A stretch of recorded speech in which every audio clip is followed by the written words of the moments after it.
नमस्कार प्यारे साथियों, कैसे हैं आप लोग। मेरा नाम शुभम वर्मा है और आप सभी का एग्ज़ाम मोड यूपी चैनल पर हार्दिक स्वागत है। मैं आशा करता हूं कि आप सभी की यूपी पुलिस कांस्टेबल की तैयारी बहुत ज़्यादा बेहतरीन ढंग से चल रही होगी और आप सब उसको अंतिम मोड़ दे चुके होंगे। तो इस समय एक ज़रूरत है अपने आप को टेस्टिंग देने का और साथ ही साथ एक क्विक रिवीजन करने का। तो उसी के रिलेटेड मैं आपके टॉप 100 क्वेश्चन जो एमसीक्यू क्वेश्चन है पॉलिटी सब्जेक्ट के आपके सामने लेके आया हूँ। इसमें क्या होगा, जैसे जैसे हम लोग आगे बढ़ेंगे आपके क्वेश्चन का लेवल धीरे धीरे टफ होता जाएगा और शुरुआत में मैंने आपके इजी क्वेश्चन रखे हैं। पैटर्न हम ऐसे फॉलो करने वाले हैं कि हम लोग पहले क्वेश्चन पढ़ेंगे, उसके बाद उसका ऑप्शन देखेंगे और जो बचे हुए 3 गलत ऑप्शन है उसके बारे में भी कुछ जानकारी इकट्ठा करेंगे। तो इस तरीके से आपके टोटल मैं कहूँगा 100 क्वेश्चन है, लेकिन हर ऑप्शन पे काम करेंगे तो आपके 400 क्वेश्चन ओवरऑल हो जाएंगे और 400 क्वेश्चन बहुत होते हैं आपका पॉलिटी टॉपिक कंप्लीट करने के लिए। 4 से 5 क्वेश्चन आपके एग्जामिनेशन में आएंगे पॉलिटी से। होपफुली ये सारे के सारे यहाँ से कवर हो जाएंगे। बस आप लोग क्या करिएगा, एक कॉपी रख लीजिएगा साइड में और इंपॉर्टेंट फैक्ट जो है वो नोट करते चलिएगा और मैं आपको आश्वासन दिलाता हूँ कि आखिर तक आपका बिल्कुल बेहतरीन ढंग से सब कुछ कवर हो जाएगा। तो आइए स्टार्ट करते हैं। तो इजी क्वेश्चन से स्टार्ट करेंगे, ठीक है। ये दोनों आपको बाइलिंगुअल में है आपका सेशन, तो इंग्लिश और हिंदी दोनों में क्वेश्चन है। पूछा गया है भारतीय संविधान के जनक किसे कहा जाता है। अब आप सभी को पता होगा कि भारतीय संविधान का जो आपके जनक है ये आपके किसको कहा जाता है, डॉक्टर भीमराव अम्बेडकर को, ठीक है। डॉक्टर भीमराव अम्बेडकर को क्या कहा जाता है, आपके भारतीय संविधान का जनक कहा जाता है। ये भी आपके कौन थे, ड्राफ्टिंग कमेटी जो आपकी थी, ड्राफ्टिंग कमेटी उस समय जो थी उसके कौन थे आपके, ये चेयरमैन थे आपके। याद रखना है कि ड्राफ्टिंग कमेटी जो आपकी थी उसके चेयरमैन कौन थे आपके, डॉक्टर भीमराव अम्बेडकर। और जवाहरलाल नेहरू कौन थे आपके, जवाहरलाल नेहरू आपके first prime minister of India थे। और अदर जितने भी आपकी कमिटीज़ थी, इम्पॉर्टेंट आपकी जो कमिटीज़ थी उसके ये आपके हेड थे। अब देखिए जवाहरलाल नेहरू आपके संघ शक्ति समिति जो आपकी थी, यूनियन पावर्स कमेटी, उसके आपके हेड थे। यूनियन पावर कमेटी के आपके हेड थे, संघ शक्ति कमेटी के आपके हेड थे। उसके साथ से आपके संघ संविधान जो आपकी कमेटी थी, संघ संविधान समिति थी, इसके भी आपके हेड कौन से, ये भी आपके जवाहरलाल नेहरू थे। तो आपको याद रखना है संघ संविधान कमेटी या फिर यूनियन कॉन्स्टिट्यूशन कमेटी, इसके भी आपके हेड थे। संघ संविधान कमेटी के भी कौन थे हेड आपके, जवाहरलाल नेहरू थे। और डॉक्टर राजेंद्र प्रसाद आपके फर्स्ट प्रेसिडेंट ऑफ इंडिया थे। फर्स्ट प्रेसिडेंट, भारत के पहले राष्ट्रपति थे, ठीक है। बेसिक फैक्ट से सरदार वल्लभ भाई पटेल, इन्होंने क्या करा, इन्होंने आपके जितनी भी रियासतें थी उनको एकीकरण के लिए इन्होंने काम किया और साथ ही साथ ये आपके कौन थे, ये आपके first home minister of India थे, ठीक। भारत के पहले आपके गृह मंत्री थे, याद रखना है। तो क्वेश्चन में पूछा गया था कि आपके भारतीय संविधान के जनक किसे कहा जाता है, डॉक्टर भीमराव अम्बेडकर को कहा जाता है, ठीक है। डॉक्टर भीमराव अम्बेडकर को आपके कहा जाता है भारतीय संविधान का जनक कहा जाता है। अब क्वेश्चन नंबर 2 पे चलते हैं। यहाँ पर क्वेश्चन में पूछा गया है the constitution of India was adopted on, भारतीय संविधान को कब अंगीकृत किया गया था। अब बताइए, ये ऑप्शन है आपके 26 जनवरी 1950, 15 अगस्त 1947 और 26 नवंबर 1949, 24 जनवरी 1950। तो इस क्वेश्चन का जो सही आंसर है आपका, ये आपको याद रखना है कि 26 नवंबर 1949 में हमने क्या करा था, अपने संविधान को अंगीकृत किया था। कब किया था, अंगीकृत हमने कब किया था, 26 नवंबर 1949। अगर आपने संविधान का प्रेम्बल पढ़ा होगा तो उसमें लिखा होता है we hereby adopt, enact and give to ourselves the constitution of India on 26 नवंबर 1949। 26 नवंबर 1949 को हमने अपने संविधान का अंगीकृत किया और अपने आप को दिया, ठीक है, अडॉप्ट किया। बहुत इंपॉर्टेंट है, ठीक है। उसके बाद आगे मैं चलूँ आपसे, तो 26 जनवरी 1950 की इम्पॉर्टेंट है। 26 जनवरी 1950 आपका इसलिए इम्पॉर्टेंट है क्योंकि यहाँ से आपका एक तरीके से संविधान पूरी तरीके से भारत में लागू हो गया था, ठीक है।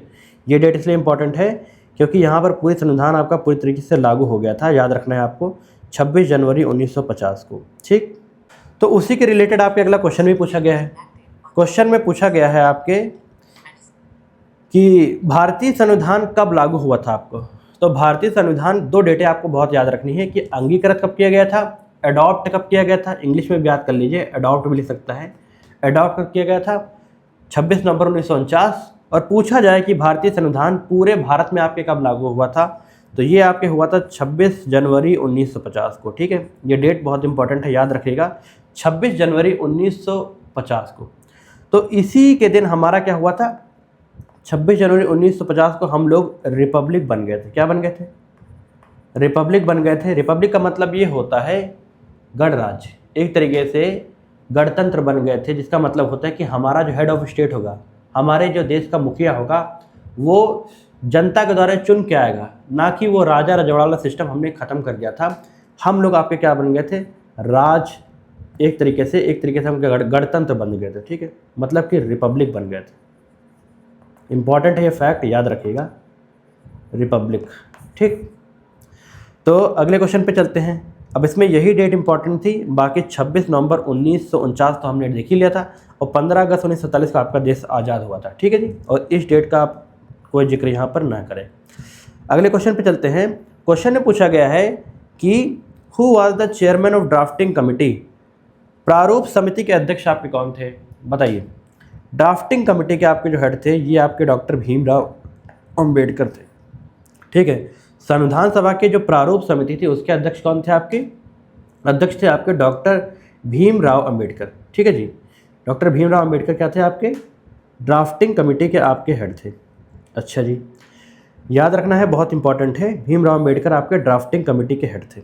अच्छा, डॉक्टर राजेंद्र प्रसाद, मैंने आपको बताया कि आपके संविधान सभा में पहले आपका सचिंद्रानंद, ठीक है, ये आपके संविधान सभा के अध्यक्ष थे। उसके बाद जब ये आए तो इनके बाद फिर ये बैठे तो चुना गया कि हाँ संविधान सभा का अध्यक्ष आपका कौन होगा, तो राजेंद्र प्रसाद के आपको चुना गया था।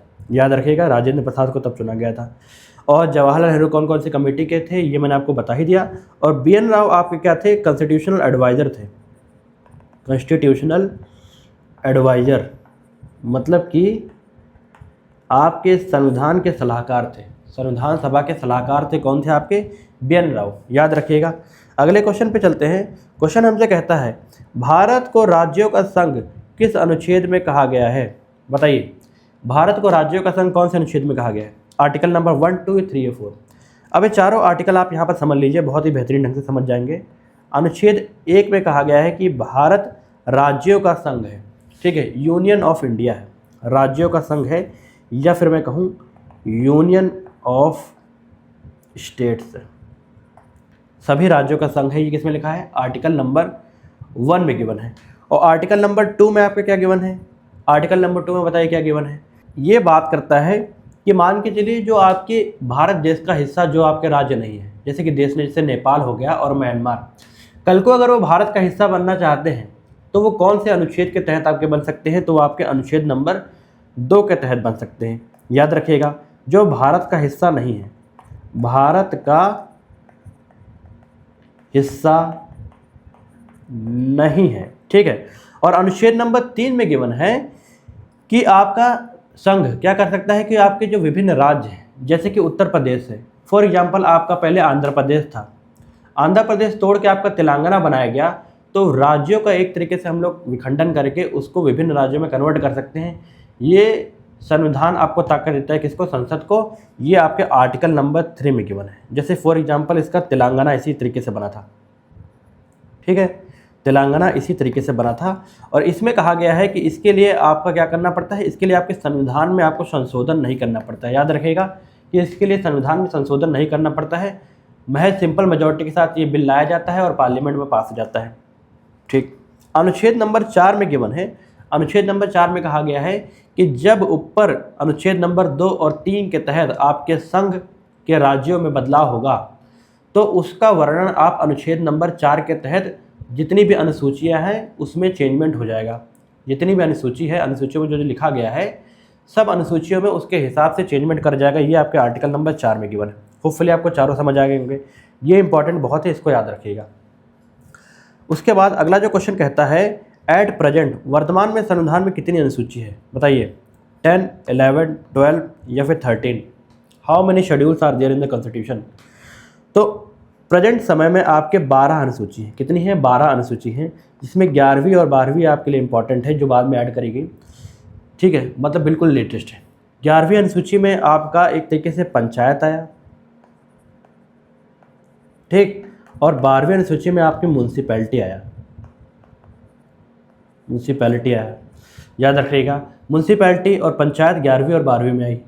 तो 11वीं ये 1992 में जो आपका 73rd कॉन्स्टिट्यूशन अमेंडमेंट एक्ट, मतलब 73वां संविधान संशोधन के बाद पंचायत एक्ट करी गई, और आपका 74वां जो आपका संविधान संशोधन था उसके बाद आपकी म्यूनसिपैलिटी ऐड करी गई, ये भी आपका 1992 में भी आया था। ठीक है, तो 12 आपकी टोटल कितनी है अनुसूची हो गई।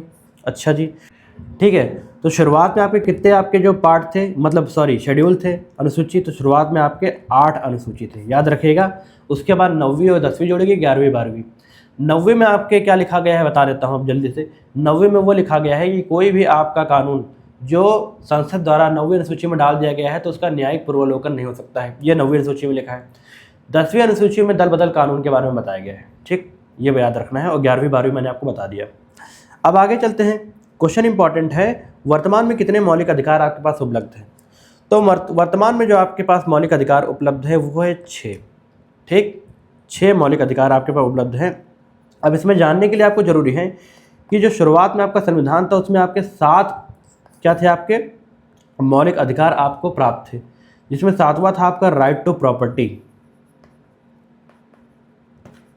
राइट टू प्रॉपर्टी, ठीक है, राइट टू प्रॉपर्टी या फिर संपत्ति का अधिकार। इसको बाद में आपके हटा दिया गया था, ठीक है। और अब कितने आपके संविधान में कितने मौलिक अधिकार आपके रह चुके हैं, प्रेजेंट टाइम में आपके 6 मौलिक अधिकार है, 6 फंडामेंटल राइट है, ठीक है। तो ये हो गया। आगे क्वेश्चन चलते हैं। अब ये पूछा गया है, अब जैसे ये तो बेसिक बातें हैं, लेकिन अब आपका फंडामेंटल राइट्स की इंपॉर्टेंट क्वेश्चन जो है वो यहाँ पर एक साथ दिए गए हैं। विधि के समक्ष समानता किस अनुच्छेद में किया गया है। Equality before the law is guaranteed under. अब इसमें जो आपका अनुच्छेद नंबर 14 है, अनुच्छेद नंबर 14 है, इसमें आप क्या गया है, इसमें कहा गया है article number 14 deals with equality before law, या फिर आपका कह सकता हूँ विधि के समक्ष समानता आपके आर्टिकल नंबर 14 में गिवन है, याद रखिएगा। विधि के समक्ष समानता आर्टिकल नंबर 14 में गिवन है, ठीक है जी।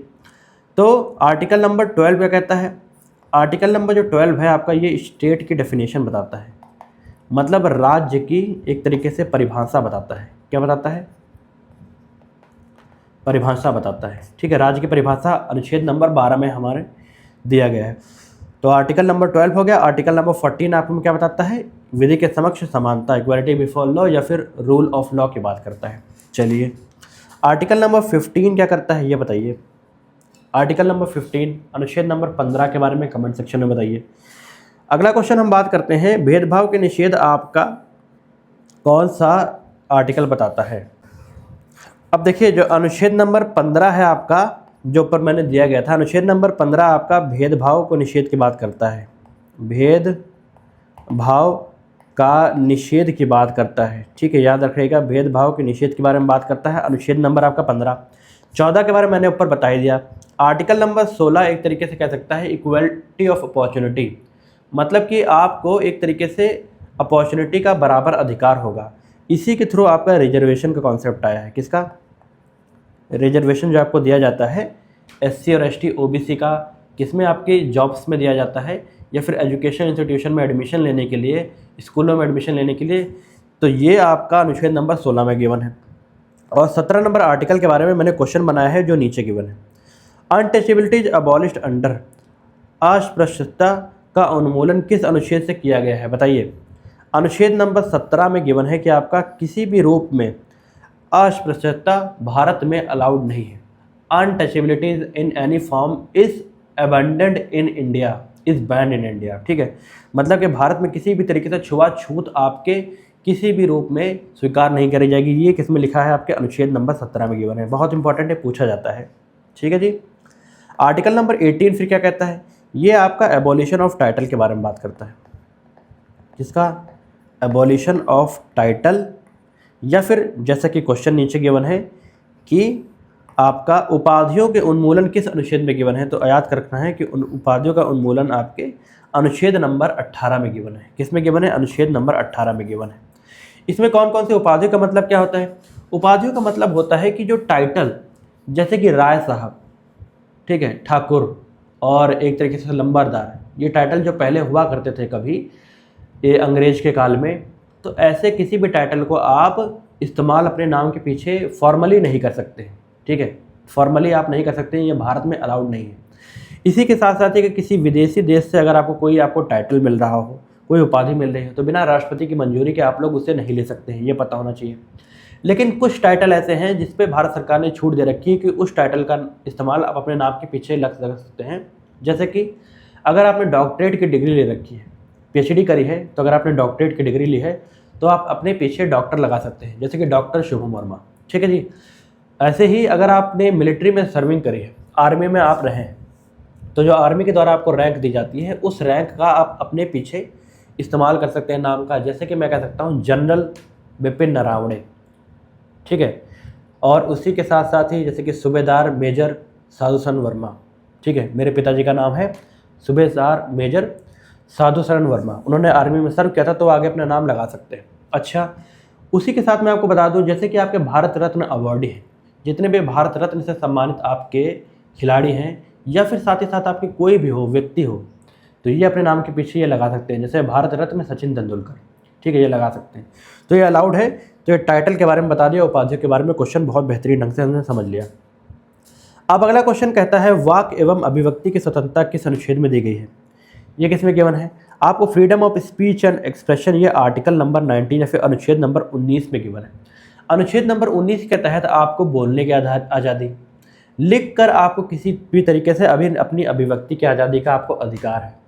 उसी के साथ साथ ही आप कोई पोस्टर बना सकते हैं, बैनर कर सकते हैं, रैली कर सकते हैं, कहीं सभा कर सकते हैं, पीसफुल आप प्रोटेस्ट कर सकते हैं। पीसफुल मतलब कि आपको बिना किसी वायलेंस के साथ अगर आप एक तरीके से प्रदर्शन करना चाहते हैं, तो वो भी आपको अलाउड है आर्टिकल नंबर 19 के तहत, अनुच्छेद नंबर 19 के तहत। लेकिन दोस्तों, जिस तरीके से यह तानाशाही सरकार आपको चल रही है, अभी रिसेंट में क्या हुआ आप सभी को पता होगा कि उत्तर प्रदेश लेखपाल में भर्ती में आपकी कुछ अनियमितता पाई गई, ठीक है, जिसकी वजह से आपके सारे युवा सड़क पर हैं। युवाओं के साथ आपके कुछ सम्मानित टीचर भी आपके सड़क पे हैं, जैसे कि एग्जामपुर के आपके विवेक सर और टारगेट ऑन की आपकी टीम और एक क्लाइमेक्स एकेडमी के टीचर हैं। इन दिनों का इंस्टीट्यूट आपके सील कर दिया गया इलाहाबाद में।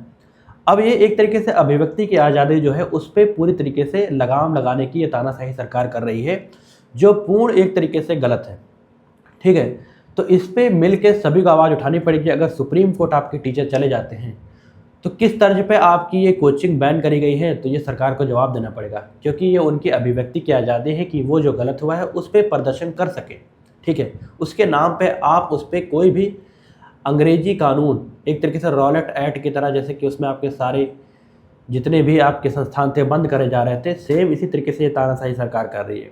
इसका टिकना बहुत मुश्किल है, ये सरकार पक्का ही जाएगी अब, ठीक। अब आगे चलते हैं, आर्टिकल नंबर 20 और 21 के बारे में हम लोग आगे बात करते हैं। देखिए यहाँ पर गिवन है आपका कि अपराधों के लिए द्वेष सिद्धि से संबंध संरक्षण आपके किस कानून में दिया गया है, बताइए। क्या आर्टिकल नंबर 19 में गिवन है, 20 में गिवन है, 21 में गिवन है, या फिर आपके 22 में गिवन है, बताइए जी, ठीक है, बताना पड़ेगा आपको।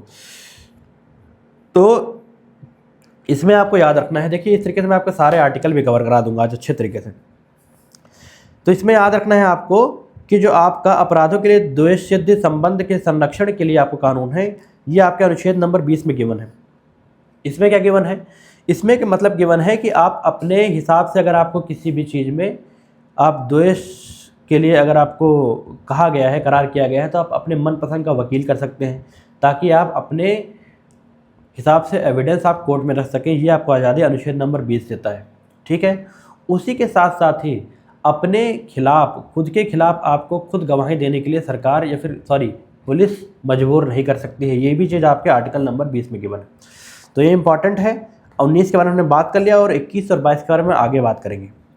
अगला जो आपका क्वेश्चन है, जीवन और व्यक्तिगत स्वतंत्रता का संरक्षण किस अनुच्छेद में आपके दिया गया है, बताइए। तो इसमें आपको याद रखना है protection of life and personal liberty, यह आपको अनुच्छेद नंबर 21 में गिवन है। किस में दिया गया गिवन है? आपके अनुच्छेद नंबर 21 के तहत आपको protection of life and personal liberty, जीवन जीने का अधिकार। जीवन जीने के अधिकार में आपको ये भी चीज़ कुछ चीज़ें याद रखनी है कि जीवन जीने के अधिकार में एक तरीके से आपका शादी करने का अधिकार, ये भी आपके जीवन जीने के अधिकार में आता है। उसी के तरीके से अगर आप विदेश में ट्रैवल करना चाहते हैं, विदेश की यात्रा करना चाहते हैं, तो उसके लिए भी आपको क्या है, आपको जीवन जीने के अधिकार में उसे डाल दिया गया था मेनका गांधी केस के बाद। ठीक है, बहुत इंपॉर्टेंट है। जीवन जीने के अधिकार में आपका एक चीज़ और आता है, शुद्ध वातावरण भी आपके जीवन जीने के अधिकार में आपके शामिल होता है। तो ये कुछ इंपॉर्टेंट चीज़ें हैं जो पूछ सकता है कि यार क्या ये जीवन जीने के अधिकार में शामिल है, तो हाँ, ये बिल्कुल शामिल है आपके। अच्छा, आर्टिकल नंबर 20 के बारे में मैंने आपको बता दिया, 21 और 22 के बारे में आगे बात करते हैं। अब इसमें आपके आर्टिकल नंबर 21 में एक इम्पॉर्टेंट आपका है जो ऐड करा गया था आपके, कि शिक्षा का अधिकार आपके अनुच्छेद किस अनुच्छेद में गिवन है? क्या 21 में गिवन है, 21A में गिवन है, 22 में गिवन या फिर 23 में गिवन? तो आपको याद रखना है कि right to education, RTE act, right to education act आपका अनुच्छेद नंबर 21A के तहत आया था। किसके तहत आया था? आपके 21A के तहत आया था। इसमें क्या लिखा हुआ है कि आपके 14 साल की जितने भी कम उम्र के आपके बच्चे हैं, ठीक है, उनका फ्री एजुकेशन आपकी सरकार कराएगी, सरकार कराएगी। ये कराना सरकार का दायित्व है, याद रखना है। ये सरकारी स्कूलों में उनका दाखिला फ्री में होगा और फ्री सरकार का पूरा आपका बोझ उठाएगी। ये आर्टिकल नंबर 21A में गिवन है, राइट टू एजुकेशन एक्ट के नाम से। आगे चलते हैं हम लोग। गिरफ्तारी एवं निरोध से संरक्षण किस अनुच्छेद में आपको गिवन है? बताइए। तो याद रखना है कि आपको आर्टिकल नंबर 22 में गिवन है। किस में गिवन है? अनुच्छेद नंबर 22 में आपको गिवन है, गिरफ्तारी एवं निरोध से संरक्षण के लिए आपका कानून बनाया गया, protection against arrest and detention. ठीक है, इसमें क्या होता है, जो प्रिवेंटिव डिटेंशन आपका होता है, एक प्रिवेंटिव डिटेंशन होता है, प्रिवेंटिव डिटेंशन के बारे में इसमें गिवन है। प्रिवेंटिव डिटेंशन के तरीके से, या फिर आपको कहूँ तो मैं आपका, कि जो आपका गिरफ्तारी होती है, इसमें गिरफ्तारी होती है कि सरकार आपको प्रिवेंटिव डिटेंशन के तौर पे, मतलब कि बिना किसी एक तरीके से वारंट के, अगर किसी को चाहे तो 3 महीने के लिए गिरफ्तार कर सकती है, 3 महीने के लिए गिरफ्तार कर सकती है। तो ये चीज़ आपको दे रखा है किसमें? आर्टिकल नंबर 22 में। इसी के साथ इसमें ये लिख रखा है कि अगर आपके किसी को भी गिरफ्तार किया जाता है, सरकार के द्वारा किसी को भी, मतलब पुलिस के द्वारा किसी को भी गिरफ्तार किया जाता है, तो 24 घंटे के अंदर उसको मजिस्ट्रेट के सामने आपके क्या करना है? हाजिर करना है। ये भी जिम्मेदारी आपकी पुलिस की है। ये आर्टिकल नंबर 22 में गिवन है। ठीक है, आगे चलते हैं। अगला क्वेश्चन है, मानव तस्करी का निषेध किस अनुच्छेद में गिवन है? तो इसमें याद रखना है कि आर्टिकल नंबर जो 23 है, ये आपका मानव तस्करी के निषेध के बारे में बात करता है। ठीक है, prohibition of traffic in human being, या फिर बंधुआ मजदूर की जो पहले आपकी एक तरीके से व्यवस्था थी, जिसमें आपके इंसानों को बंधुआ मजदूर के तौर पर रखा जाता था, वह व्यवस्था भारत सरकार ने ख़त्म कर दी है, संविधान ने ख़त्म कर दी है। ऐसा कुछ भी अब कहीं नहीं हो सकता है। आर्टिकल नंबर 23 में गिवन है। अगला जो आपका क्वेश्चन है, खतरनाक उद्योगों में बाल श्रम से निषेध किस अनुच्छेद में आपके गिवन है? ये आपके अनुच्छेद नंबर 24 में गिवन है। अनुच्छेद नंबर 24 आपका कहता है कि 14 साल या फिर उससे कम उम्र के जो आपके बच्चे हैं, उसको आप हजारडस एक्टिविटीज़ में, किसी फैक्ट्रीज़ में जहाँ पर आपके एक तरीके से खतरा हो सकता है, ऐसे किसी भी काम में आप उसे नहीं लगा सकते हैं। ठीक है, ये दंडनीय अपराध है।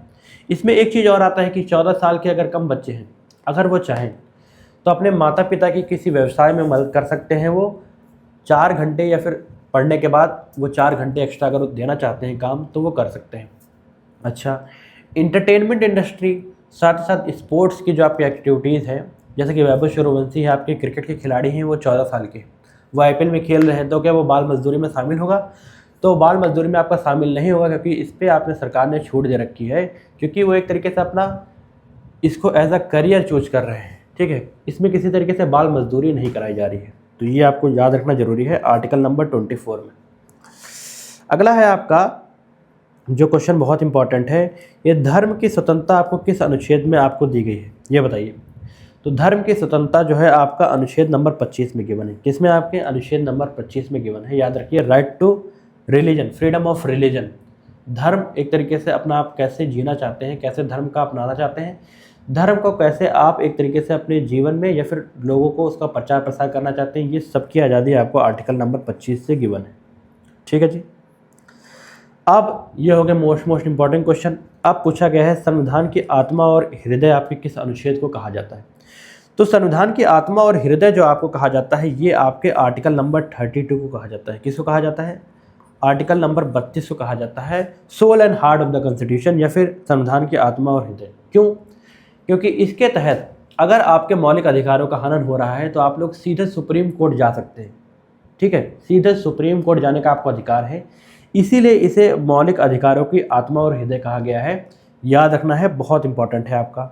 इसी को आपके डॉक्टर भीमराव अम्बेडकर ने कहा था कि अनुच्छेद 32 अगर ना हो तो आपके मौलिक अधिकारों का कोई मतलब नहीं है। बहुत इंपॉर्टेंट है। अच्छा, आर्टिकल नंबर 19 में मैंने अभिव्यक्ति की आज़ादी बताई थी, 21 में मैंने जीवन जीने का अधिकार बताया था। आर्टिकल नंबर 356 क्या कहता है? आर्टिकल नंबर 356 आपका कहता है नेशनल इमरजेंसी के बारे में, राष्ट्रीय आपातकाल, नेशनल इमरजेंसी या फिर राष्ट्रीय आपातकाल। राष्ट्रीय आपातकाल आपके लागू करा जा सकता है भारत में, ये अनुच्छेद 356 के तहत। अच्छा, इसी के साथ साथ ही मैं दो चीज़ें और बता दूं यहाँ पे आपके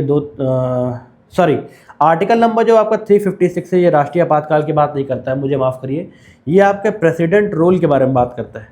किसके बारे में? राष्ट्रपति शासन के बारे में बात करता है आपका कौन सा? Article number 356। आर्टिकल नंबर जो आपका 352 है, 352 है, ये आपका नेशनल इमरजेंसी या फिर राष्ट्रीय आपातकाल के बारे में बात करता है। इसी तरीके से आर्टिकल नंबर 360 है, ये किसके बारे में बात करता है? ये आपके वित्तीय आपातकाल या फिर फिनेंशियल इमरजेंसी के बारे में बात करता है। अब याद करने का तरीका, 352 में 4 जोड़ेंगे 356 हो जाएगा, और 356 में 4 जोड़ेंगे तो आपका 360 हो जाएगा। और ये तीनों के तीनों आर्टिकल आपकी एक तरीके से इमरजेंसी के बारे में बात करते हैं। पहला आपका राष्ट्रीय आपातकाल, फिर उससे छोटा आ जाइए आपके प्रेसिडेंट रूल या फिर आपका राष्ट्रपति शासन, फिर उससे छोटा आपका कौन सा है? फिनेंशियल इमरजेंसी या फिर वित्तीय आपका आपातकाल। ठीक है जी, बहुत इंपॉर्टेंट है।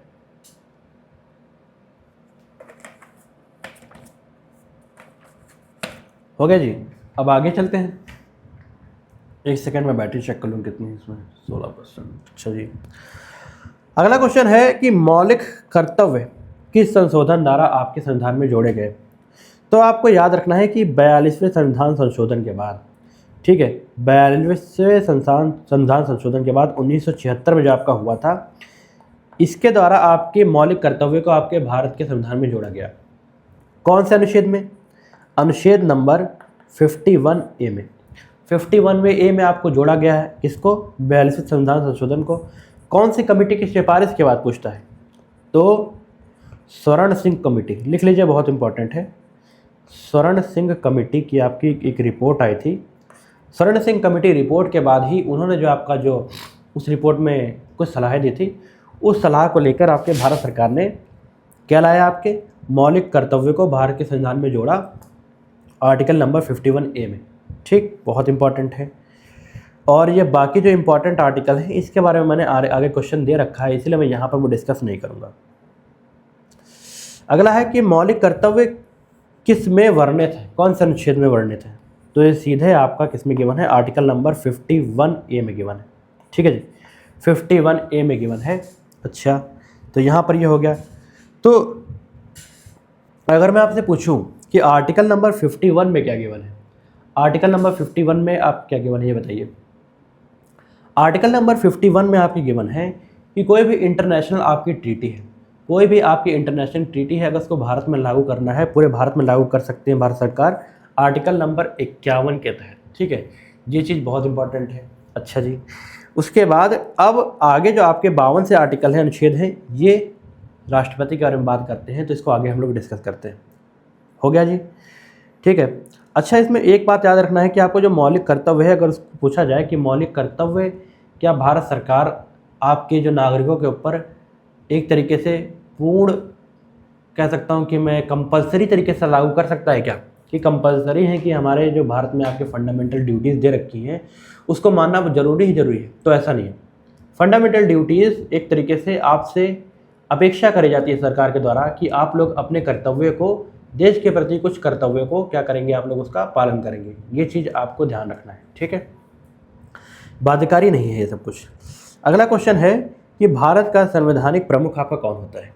ठीक है जी, दो तरीके के आपके हेड होते हैं, ये चीज़ जानना बहुत ज़रूरी है। एक आपका नॉमिनल हेड होता है, मतलब कि नाम मात्र आपका क्या होता है, हेड होता है, नॉमिनल हेड। और एक आपके होते हैं रियल हेड। रियल हेड, या फिर आपका कहूँ तो वास्तविक आपके एक तरीके से मुखिया होते हैं देश के। तो जो नाम मात्र आपके मुखिया होते हैं देश के, यही आपके संवैधानिक प्रमुख भी कहलाते हैं आपके भारत के। संवैधानिक प्रमुख भी कहलाते हैं आपके भारत के। तो जो आपके संवैधानिक प्रमुख हैं ये कौन है आपके, ये आपके राष्ट्रपति होते हैं। इसके बारे में आर्टिकल नंबर 52 में गिवन है कि आपके भारत का एक मुखिया होगा, ठीक है, जिसका इलेक्शन आपका इनडायरेक्ट तरीके से होगा। अब देखिए, राष्ट्रपति आपके संवैधानिक प्रमुख होते हैं, मतलब कि आपके नॉमिनल हेड होते हैं या फिर नाम मात्र मुखिया होते हैं। जो रियल हेड होते हैं आपके, या फिर आपके सच में जो आप भारत के मुखिया हैं, ये आपके प्राइम मिनिस्टर ऑफ इंडिया, प्रधानमंत्री होते हैं। याद रखना है, ये क्या करते हैं, पीएम, एक तरीके से पीएम होते हैं, ये आपके हेड होते हैं किसके, आपके जो आपकी काउंसिल ऑफ मिनिस्टर होती है, कैबिनेट ऑफ मिनिस्टर होते हैं, इन सब के आपके हेड होते हैं।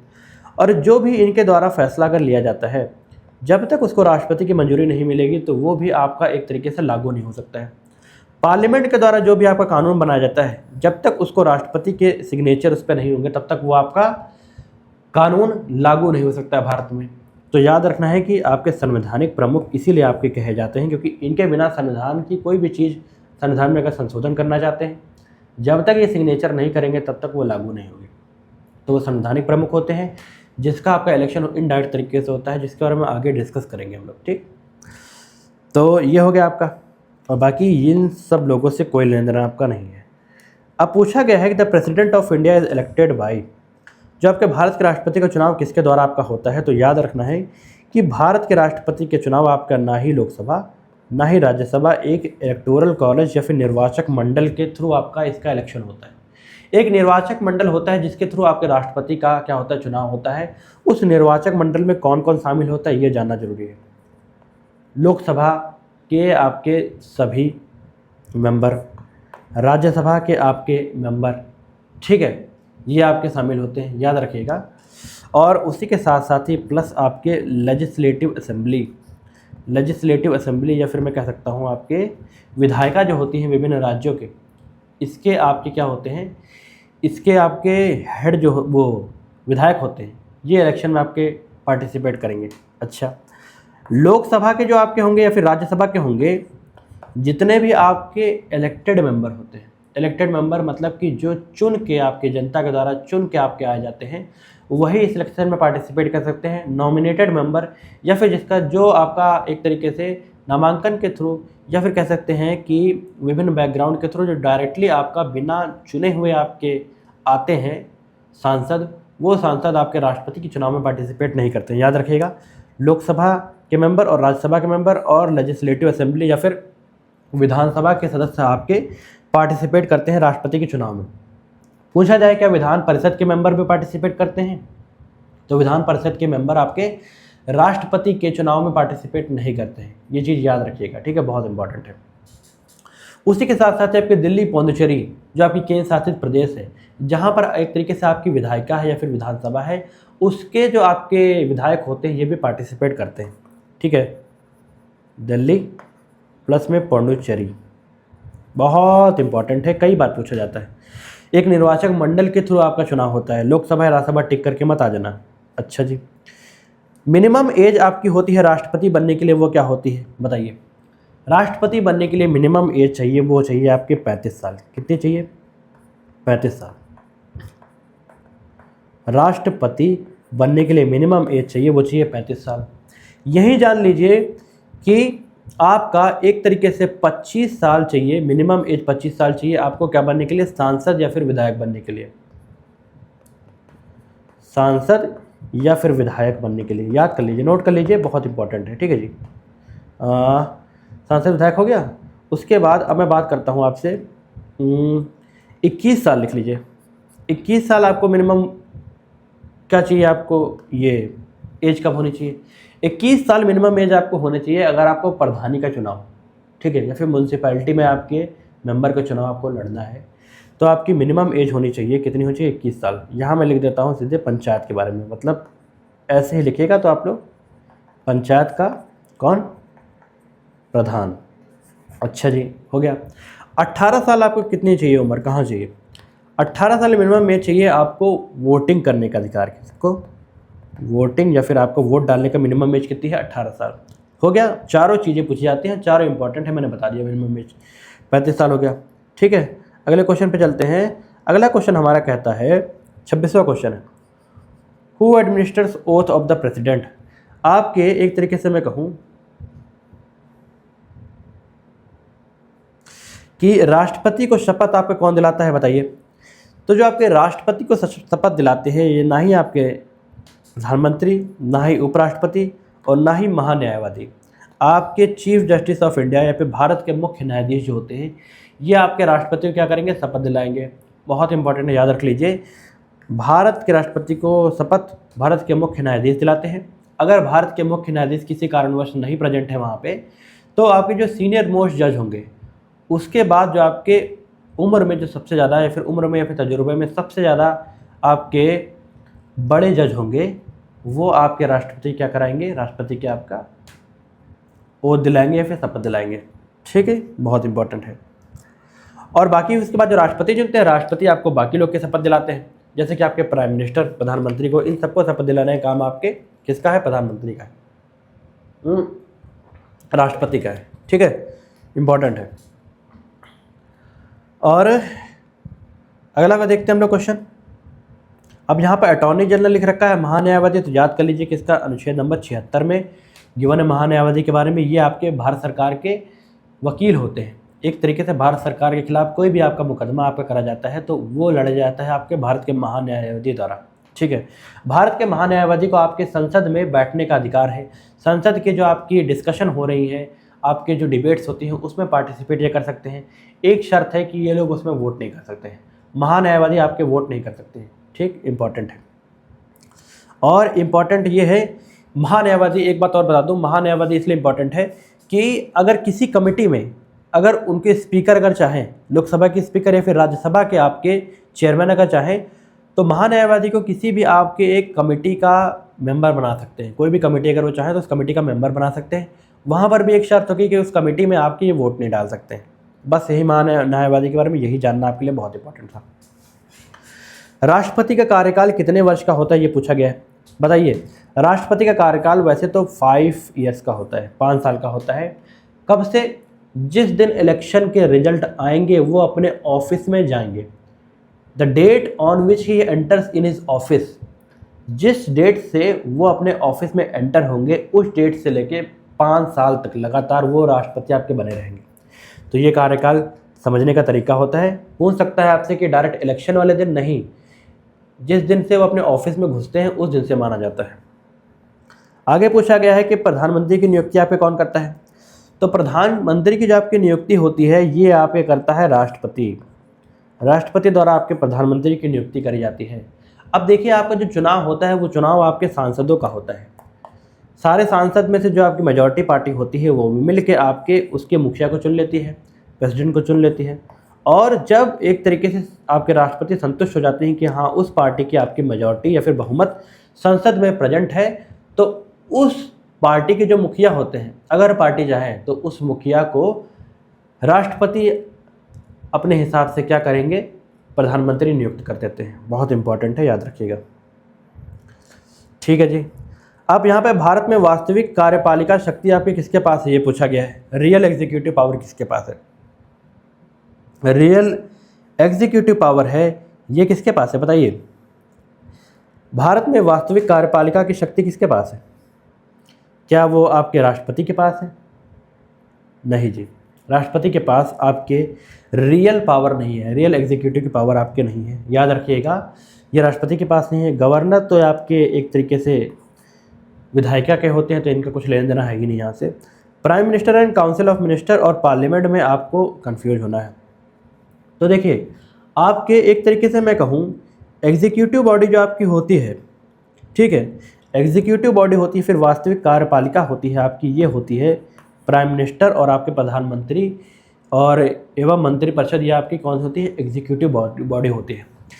संसद जो आपकी होती है, ये लेजिस्लेटिव बॉडी होती है या फिर आपकी विधायिका होती है, विधायिका, याद रखना है। और न्यायपालिका आपकी सुप्रीम कोर्ट होती है या हाई कोर्ट होती है। तो एक तरीके से यहाँ पूछा गया था, भारत में वास्तविक कार्यपालिका शक्ति किसके पास होती है? तो भारत में वास्तविक कार्यपालिका की शक्ति आपके प्राइम मिनिस्टर और काउंसिल ऑफ मिनिस्टर्स के पास होती है, बहुत इंपॉर्टेंट है। प्रधानमंत्री और मंत्री परिषद के पास आपकी होती है। प्रेसिडेंट के पास आपके नॉमिनल पावर होती है, सिर्फ साइन करने की पावर होती है, रियल एग्जीक्यूटिव पावर नहीं होती है। ठीक है। अगला क्वेश्चन पूछा गया है, उपराष्ट्रपति किस सदन के पदेन सभापति आपके होते हैं? तो उपराष्ट्रपति आपके राज्यसभा के पदेन सभापति होते हैं। ठीक है, इन्हें आपके गवर्नर कहा जाता है, गवर्नर, चेयरमैन कहा जाता है, भूल गया मैं। चेयरमैन आपके कहा जाता है राज्यसभा का, जैसे लोकसभा के स्पीकर होते हैं, इसी प्रकार आपके जो वाइस प्रेसिडेंट होते हैं उपराष्ट्रपति। अब जब उपराष्ट्रपति का पद आपको क्यों बनाया गया था? उपराष्ट्रपति का पद आपके बनाया गया था कि जब आपके राष्ट्रपति किसी कारणवश मौजूद ना हो भारत में, या उनकी तबीयत आपकी ख़राब हो, या फिर किसी आकस्मिक अगर उनकी मृत्यु हो जाए, तो उस समय राष्ट्रपति का जब तक चुनाव नहीं होता है तो उनकी कुर्सी पे भारत के राष्ट्रपति के तौर पे कौन बैठेगा? तो वो बैठेंगे आपके उपराष्ट्रपति। तो क्या आपको लगता है कि भारत सरकार उनको हर महीने सिर्फ इसलिए सैलरी देगी कि जब कभी सिचुएशन आएगी तब उनको हम क्या करेंगे, उनको राष्ट्रपति कुर्सी बैठाएंगे, बाकी खाली वक्त क्या करेंगे वो? तो खाली वक्त वो ये करते हैं कि उनको इसीलिए उनको एडिशनल चार्ज दे दिया गया, उनको एडिशनल चार्ज दे दिया गया कि वो आपके राज्यसभा के क्या होंगे, चेयरमैन होंगे, राज्यसभा के आपके चेयरमैन होंगे। ठीक है, याद रखना है, ये इनकी एडिशनल ड्यूटी होती है। इसके लिए उन्हें कोई एक्स्ट्रा सैलरी नहीं दी जाती है, वही सैलरी जो उनकी होती है, ये सैलरी टोटल मिला के आती है। हो गया। तो लोकसभा के आपके कौन होते हैं? लोकसभा के आपके स्पीकर होते हैं। कौन होता है? स्पीकर। ठीक है जी। Maximum strength of the Lok Sabha, बताइए आपके लोकसभा की मैक्सिमम स्ट्रेंथ कितनी हो गई है? अब मैं आपको बताऊं, आपके लोकसभा की मैक्सिमम स्ट्रेंथ हो गई है 550। पहले 552 थी, जिसमें आपके 2 आंग्ल जो आपके भारतीय थे जिनको आपके संसद में चुना जाता था, उन आंग्ल भारतीयों का चुनना एक तरीके से संविधान में संशोधन लाके भारत सरकार ने वो ख़त्म कर दिया है, निरस्त कर दिया उन 2 लोग की आपकी सीटें। तो अब टोटल बचे हैं आपके 550। और मौजूदा वक्त में आपके कितने सांसद हैं? मौजूदा वक्त में आपके 545 सदस्य आपके चुन के इस समय आए गए हैं। कहाँ पर? संसद में। 5 सीटें आपकी रिक्त हैं। 5 सीटें आपकी क्यों रिक्त हैं बताओ? 5 सीटें आपकी हमेशा रिक्त इसलिए रहती हैं क्योंकि एक तरीके से मैं कहूँ, जम्मू कश्मीर का वो हिस्सा जो आपके पाकिस्तान के पास है, उसको हम अपना हिस्सा ही मानते हैं। तो एक तरीके से 5 सीटें रिजर्व रखी गई हैं कि कभी अगर फ्यूचर में हम वो देश अपना मतलब वो टेरिटरी अपने भारत में मिलाते हैं, तो ये मिला के आपके 545 जो है ये 550 सांसद करके या फिर 5 सांसद और वहाँ से चुने जाएंगे, ताकि टोटल स्ट्रेंथ आपकी 550 हो सके। ठीक है, हो गया। पहले 552 थे, अब 550 हो गए। होपफुली आपको समझ आया होगा। अगले क्वेश्चन पे चलते हैं। पूछा गया है लोकसभा सदस्य बनने के लिए न्यूनतम आयु क्या है? अब मैंने आपको बताया था न्यूनतम आयु आपकी 25 साल है। ठीक, बहुत इंपॉर्टेंट है। 21 साल प्रधानी का चुनाव लड़ने के लिए, 35 साल राष्ट्रपति और 25 साल आपका क्या, 25 साल लोकसभा सदस्य बनने के लिए। राज्यसभा का सदस्य बनने के लिए मिनिमम एज कितनी होनी चाहिए दोस्तों, बताइए? राज्यसभा का सदस्य बनने के लिए मिनिमम एज कितनी होनी चाहिए? अब मैं चाहता हूं कि ये क्वेश्चन आप लोग खुद से सर्च करें। ठीक है, मुझे तो पता है, मैं बता दूंगा अभी डायरेक्टली, लेकिन जब खुद से सर्च करेंगे तो आपको लंबे समय तक याद रहेगा। सर्च करिए, अभी सर्च करिए आप। ठीक है, कि उसके बाद फिर से वीडियो पर वापस आइए कि राष्ट्रपति के आपका मिनिमम एज आपकी कितनी चाहिए राज्यसभा का मेंबर बनने के लिए, और कमेंट सेक्शन में तुरंत लिखिए, ताकि एक तरीके से आपको याद हो जाए। तुरंत लिखे तो याद हो जाए, और इससे काफ़ी लोग को उसका आंसर भी मिल जाए। ठीक है, तो राज्यसभा का सदस्य बनने के लिए मिनिमम एज कितने चाहिए, कमेंट सेक्शन में बताना है। कुछ क्वेश्चन आप लोग खुद भी करिए। अब अगला क्वेश्चन है, लोकसभा की अध्यक्षता कौन करता है आपका, बताइए? लोकसभा की आपके अध्यक्षता कौन करता है? तो लोकसभा के अध्यक्षता जो करते हैं ये होते हैं आपके स्पीकर या फिर अध्यक्ष करते हैं। ये आपके लोकसभा के अध्यक्ष होते हैं, इनको स्पीकर के नाम से जाना जाता है। ठीक, राष्ट्रपति नहीं करते हैं, उपराष्ट्रपति या प्रधानमंत्री नहीं करते हैं। अब अगला पूछा गया है, money bill can be introduce only in, धन विधेयक केवल किस सदन में आपके प्रस्तुत किया जा सकता है? तो पहली बात, धन विधेयक आपके अनुच्छेद नंबर 110 में गिवन है। किस में गिवन है? अनुच्छेद नंबर 110 में आपके गिवन है मनी बिल के बारे में। और धन विधेयक आपके कौन से सदन में प्रस्तुत किया जा सकता है? तो ये आपके लोकसभा में ही प्रस्तुत किया जा सकता है। ठीक,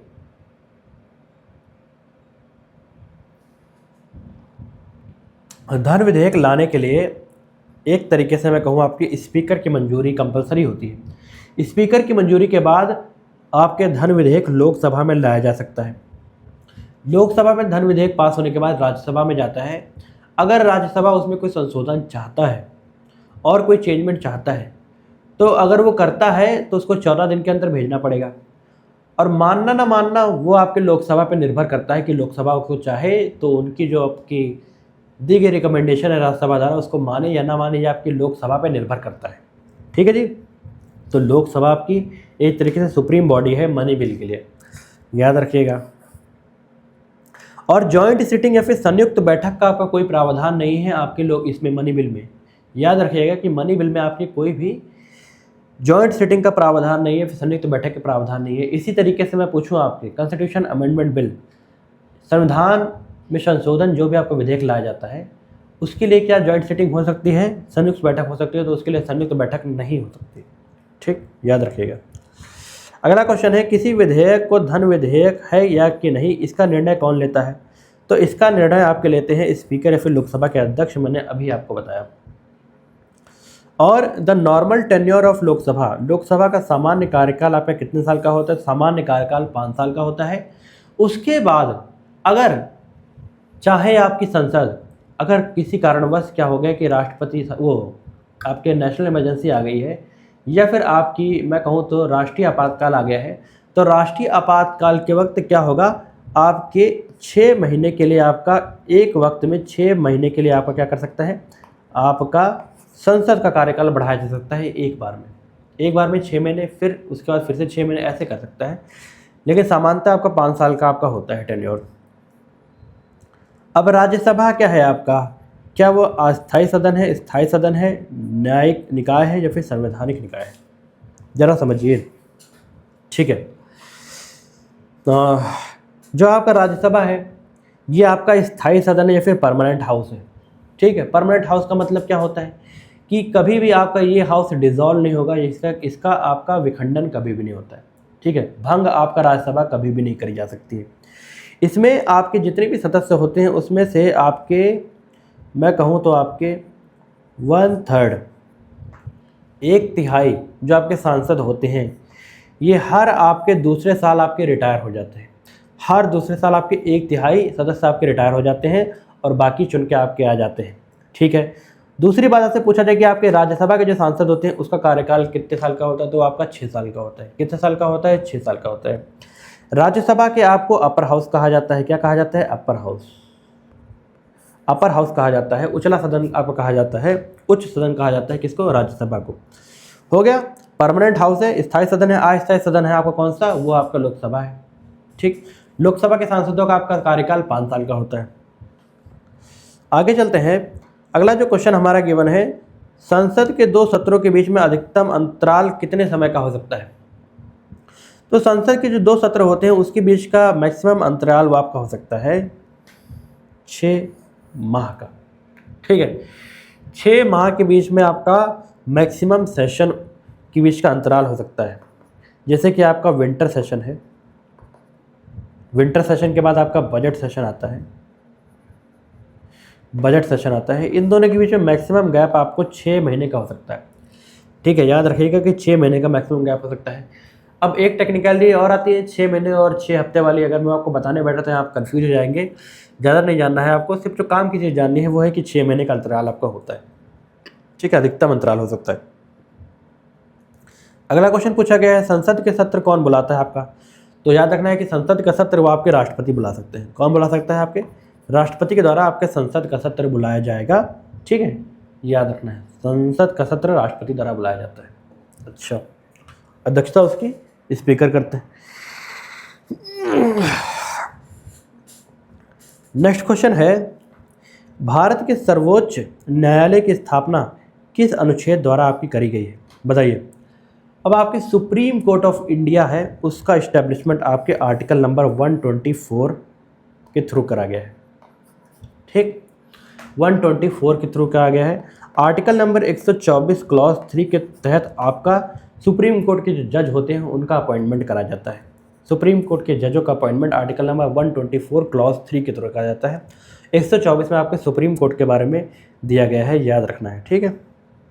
और बाकी जो इम्पोर्टेंट आर्टिकल है 280 है, ये आपका फाइनेंस कमीशन कहता है, वित्त आयोग होता है, इसके बारे में बात करता है, ये संवैधानिक आपका निकाय है, संवैधानिक बॉडी है।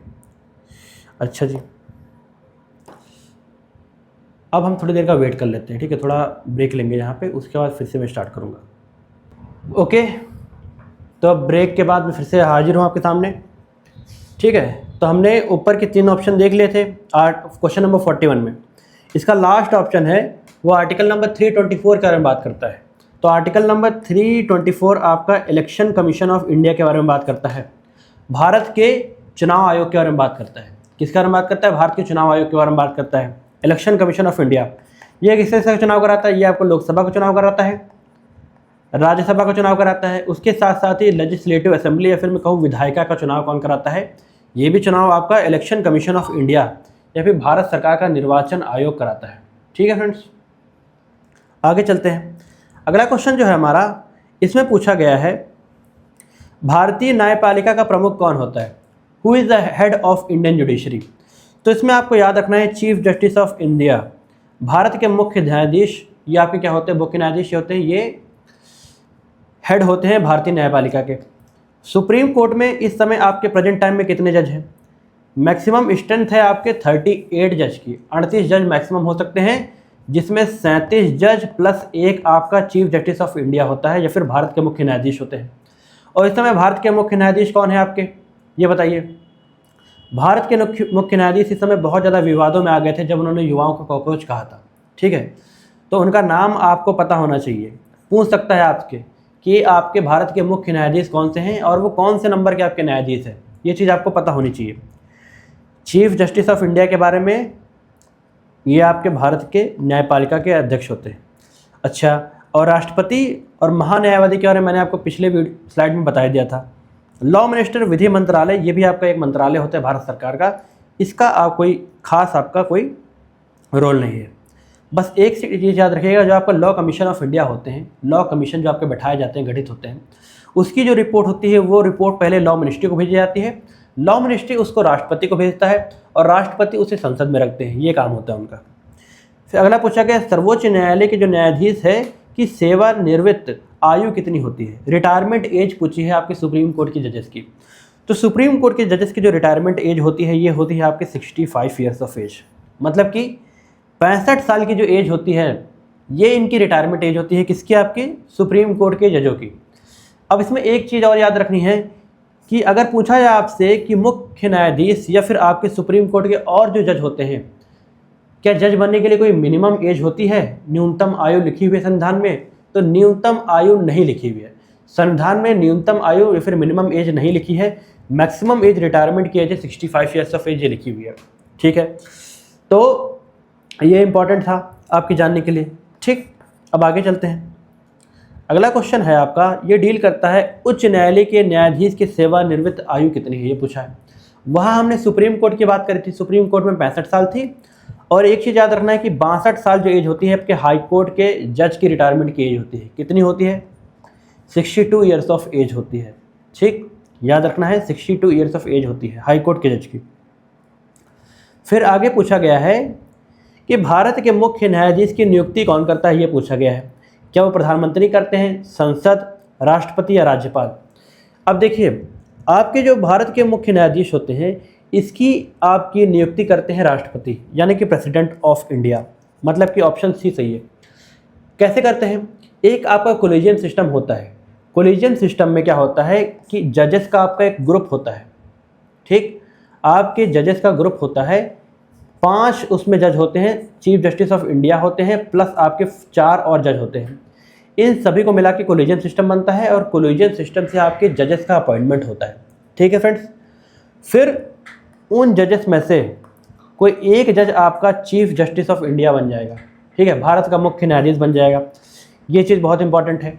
अब जरूरी नहीं वो उम्र में बड़ा हो तभी उसे चीफ जस्टिस ऑफ इंडिया बनाया जाए, अगर वो तजुर्बे में जैसा भी ठीक चाहें तब वो आपस में से अपने आप को चीफ जस्टिस चुन सकते हैं और बाद में प्रेसिडेंट ऑफ इंडिया क्या करते हैं, उनका अपॉइंटमेंट कर देते हैं, ठीक, बहुत इंपॉर्टेंट है। भारत के मुख्य न्यायाधीश। आगे चलते हैं, पूछा गया है बंदी प्रत्यक्षीकरण या फिर प्रोड्यूस ऑफ बॉडी किस रिट का अर्थ है। ठीक है, कौन से रिट का आपका अर्थ है ये बताना है आपको। बंदी प्रत्यक्षीकरण का आपका जो रिट है ये आपकी होती है हैबियस कॉर्पस। ठीक है, इंग्लिश में इसका मतलब होता है to have the body of. ठीक है, to have the body of मतलब कि आपका जो न्यायालय है ये किसी भी आपके संस्थान को एक तरीके से आदेश दे सकता है, या फिर पुलिस को कह सकते हैं आदेश दे सकता है कि पर्टिकुलर इंसान को उसके सामने हाजिर किया जाए या फिर आपके कोर्ट के सामने हाजिर किया जाए। ये चीज़ आपके बंदी प्रत्यक्षीकरण की जो आपकी रिट होती है इसके जरिए आपके जारी करा जाता है। ठीक है, to have the body of इसका मतलब होता है, ये चीज़ याद रखिएगा। ठीक है जी। अब रिट जारी करने की जो आपकी शक्ति होती है ये सुप्रीम कोर्ट के पास होती है अनुच्छेद नंबर 32 के तहत। ठीक है जी, और आपके आर्टिकल 32 के तहत आपके सुप्रीम कोर्ट के पास होती है, और 226 जो आपका अनुच्छेद है इसके तहत आपके पास हाई कोर्ट के पास रिट जारी करने की पावर होती है। ये याद रखना है, ये दो आर्टिकल बहुत इंपॉर्टेंट, इनको याद रखना। तो बंदी प्रत्यक्षीकरण का आपका कौन सा होता है रिट, ये होती है आपकी हैबियस कॉर्पस। अच्छा जी, आगे चलते हैं। एक और रिट होती है जिसका मतलब होता है बाय व्हाट अथॉरिटी। ठीक है, मतलब कि आपका कोर्ट निर्देश करके पूछ सकता है कि हाँ जी आप कौन सी अथॉरिटी के साथ आप इस पर्टिकुलर ऑफिस में बैठे हुए हैं। सरकारी ऑफिस की बात कर रहा हूँ, किसी सरकारी ऑफिस को आदेश देके पूछ सकता है आपके माननीय न्यायाधीश ये सुप्रीम कोर्ट या फिर हाई कोर्ट कि हाँ जी आप कौन सी अथॉरिटी के साथ उस ऑफिस में बैठे हैं। तो इस की आज़ादी उसे देती है, किसको, आपको कोर्ट को। ये देती है आपकी क्यू वारंटो। क्यू में देखिए आपका क्वेश्चन आता है, क्वेश्चन का मतलब होता है क्यों, ये भी स्टार्ट होता है। क्यू वारंटो का मतलब होता है बाय व्हाट अथॉरिटी, मतलब कि कौन सी आप अथॉरिटी के साथ इस ऑफिस में बैठे हैं। ये भी मतलब पूछ रहा है, तो एक तरीके से क्वेश्चन मार्क यहाँ है और यहाँ भी क्यों से क्वेश्चन स्टार्ट होता है, क्यों से क्यू वारंटो होता है। तो ऐसे रिलेट करके आप इसे याद कर सकते हैं। हो गया जी, आगे चलते हैं। अगला पूछा गया है कि who appoints the governor of the state, राज्यपाल की नियुक्ति आपका कौन करता है। अच्छा चलिए, उससे पहले आपको बता देता हूँ कि बाकियों का मतलब क्या होता है। ठीक है, बाकियों का मतलब भी आपका रिट का मतलब समझना जरूरी है। एक आपकी रिट होती है मैंडमस। मैंडमस का मतलब होता है वी कमांड। वी कमांड का मतलब होता है कोर्ट कहता है कि हम निर्देश देते हैं विभिन्न मंत्रालय को या फिर विभिन्न ऑफिसों को, चाहे वो सरकारी हो चाहे वो प्राइवेट हो, कि आप लोग अपनी ड्यूटी निभाइए, आप लोग अपनी ड्यूटी निभाइए। मतलब हम कमांड कर रहे हैं, कोर्ट कमांड कर रहा है बाय। तो ये तरीके से मैंडमस एम लिखा होता है, इसका उल्टा होता है डब्ल्यू, तो डब्ल्यू से होता है वी कमांड। मैंडमस का मतलब होता है वी कमांड, आदेश देना। ठीक, इसी हिसाब से प्रोहिबिशन आपका होता है। प्रोहिबिशन का मतलब होता है, अब एक तरीके से दो रेट होती है आपकी, सर्टियोररी होती है और एक प्रोहिबिशन होता है। प्रोहिबिशन का मतलब होता है कि आपका कोई उच्चतम न्यायालय है, जैसे कि सुप्रीम कोर्ट आपके हाई कोर्ट को आदेश दे सकता है कि हाँ इस मामले में आप सुनवाई नहीं कर सकते हैं क्योंकि ये आपके सीमा से बाहर जा रहा है और इस पे आप शासन अधिकार से बाहर जा रहा है, इस पे आप आदेश नहीं दे सकते। मतलब जो भी फैसला उसने दिया होगा वो वहीं पर आपके मान्य नहीं होगा, उसको नल एंड वॉइड या फिर कट कर दिया जाएगा। ये प्रोहिबिशन कहलाता है। अब सर्टियोररी क्या कहलाता है। सर्टियोररी ये कहलाता है कि आपका सुप्रीम कोर्ट या फिर हाई कोर्ट जो उससे निचली अदालत होती है, जैसे कि सुप्रीम कोर्ट के मामले में हाई कोर्ट और सबॉर्डिनेट कोर्ट, और हाई कोर्ट के मामले में सबॉर्डिनेट कोर्ट होते हैं। तो उसमें क्या होता है कि आपका जो कोर्ट होता है यह आदेश देता है निचले कोर्टों को कि आपके पास जो मामला इस समय जो चल रहा है, कोई भी आपके पास जो एक केस चल रहा है, उस केस पे सुनवाई करने के लिए आपके पास प्रत्यक्ष क्षमता नहीं है। ठीक है, तो ऐसा करिए वो केस आप हमको ट्रांसफ़र कर दीजिए। सुप्रीम कोर्ट हाई कोर्ट को आदेश दे सकता है, हाई कोर्ट आपके लोअर कोर्ट को आदेश दे सकता है। तो ये कौन सी आपकी रिट के जरिए जारी कराता है, ये सर्टियोररी होता है। तो ये दोनों में डिफरेंस होता है, याद रखिएगा। ये पूछता है, सीधे दे देगा आपको ऑप्शन और पूछेगा बताइए इनमें से कौन सा है। तो ये पांचों चीज़ याद रखनी बहुत ज़रूरी है। अब अगला क्वेश्चन चलते हैं, बहुत आसान क्वेश्चन है। पूछा गया है राज्यपाल की नियुक्ति कौन करता है। अब राज्यपाल की जो आपकी नियुक्ति होती है ये आपके राष्ट्रपति करते हैं। ठीक है, राष्ट्रपति आपके गवर्नर की क्या करते हैं, अपॉइंटमेंट करते हैं। ठीक, अब इसमें गवर्नर के बारे में कुछ इंपॉर्टेंट फैक्ट आप जान लीजिए। गवर्नर क्या करते हैं, जो भी आपकी राज्य की विधायिका के द्वारा राज्य की विधायिका के द्वारा जो भी कानून बनाया जाता है वो तब तक एक तरीके से आपका कानून में परिवर्तित नहीं हो सकता है जब तक उसमें राज्यपाल के साइन ना हो। ठीक है, राज्यपाल के साइन होना कंपलसरी है। तो राज्यपाल को ये बताइए कि राज्यपाल का क्या कोई फिक्स टेन्योर होता है, मतलब कि जरूरी है कि वो 5 साल तक अपने ऑफिस में रहे ही रहे? ऐसा नहीं होता है, ये कंपलसरी नहीं है। आपके गवर्नर को कभी भी हटाया जा सकता है राष्ट्रपति के द्वारा। ठीक, राष्ट्रपति उन्हें अपॉइंट करते हैं, राष्ट्रपति उन्हें हटाते हैं। और एक चीज़ याद रखनी है कि 2 विभिन्न राज्यों के अगर हो सकता है तो एक साथ आपके राज्यपाल हो सकते हैं। जैसे कि अगर हो सकता है, मैं एग्जाम्पल के तौर पर बता रहा हूँ, बिहार और उत्तर प्रदेश कि अगर राष्ट्रपति चाहे तो दोनों के राज्यपाल आपके एक ही व्यक्ति हो सकता है। ये चीज़ याद रखनी है। ठीक है, तो ये राज्यपाल का इंपॉर्टेंट होता है। और राज्यपाल क्या काम करता है? राज्यपाल को अगर लगे कि कोई विधेयक आया है जिसमें राष्ट्रपति की आपकी मंजूरी जरूरी आवश्यक है, या फिर राष्ट्रपति की नज़र उस पर पड़ना बहुत ज़रूरी है, तो वो राष्ट्रपति को वो बिल सेंड कर सकता है। बाद में राष्ट्रपति उस पर डिसीजन लेके आपको गवर्नर को भेज देगा और गवर्नर बाद में उसमें फैसला लेंगे। ठीक है जी, तो ये इंपॉर्टेंट है। ठीक हो गया जी। अब आगे चलते हैं। इसमें आपको एक फैक्ट याद रखना है कि उत्तर प्रदेश के समय राज्यपाल कौन है? आनंदीबेन पटेल है। ठीक, बहुत फैक्चुअल क्वेश्चन है, लेकिन कई बार ऐसी बेकार सी चीज़ें भी एग्जाम में पूछ लेता है वो।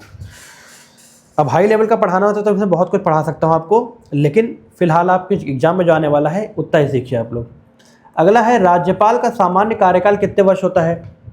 ठीक है, अब देखिए उससे वही क्वेश्चन आ गया ना, इस राज्यपाल का कार्यकाल पूछा है, क्या 4 वर्ष होता है, 5 वर्ष होता है, 6 वर्ष होता है, या फिर राष्ट्रपति के प्रसाद प्रयत्न पर? ठीक है, प्रसाद प्रयत्न पर होता है। देखिए, ये डिपेंड करता है प्लेजर ऑफ द प्रेसिडेंट के ऊपर।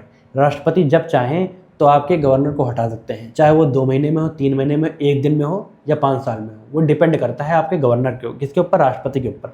तो उनका कोई फिक्स्ड कार्यकाल आपका नहीं होता, ये चीज़ याद रखनी है। बहुत आसान क्वेश्चन था। अब 50वें क्वेश्चन पे आ गए हम लोग। 50% आपका कंप्लीट कर चुके हैं पॉलिटी। ये बोनस क्वेश्चन है। देखिए, राज्यपाल से संबंधित अनुच्छेद कौन सा है ये बताना है। बताइए। 153 है, 154 है, 155 है, 156 है। 4 आर्टिकल दे रखे हैं।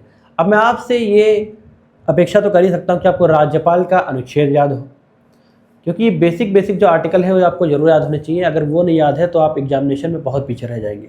ठीक है, तो ये आप कमेंट सेक्शन में जो बताइए कि राज्यपाल का आपका क्या होता है, आर्टिकल कौन सा है।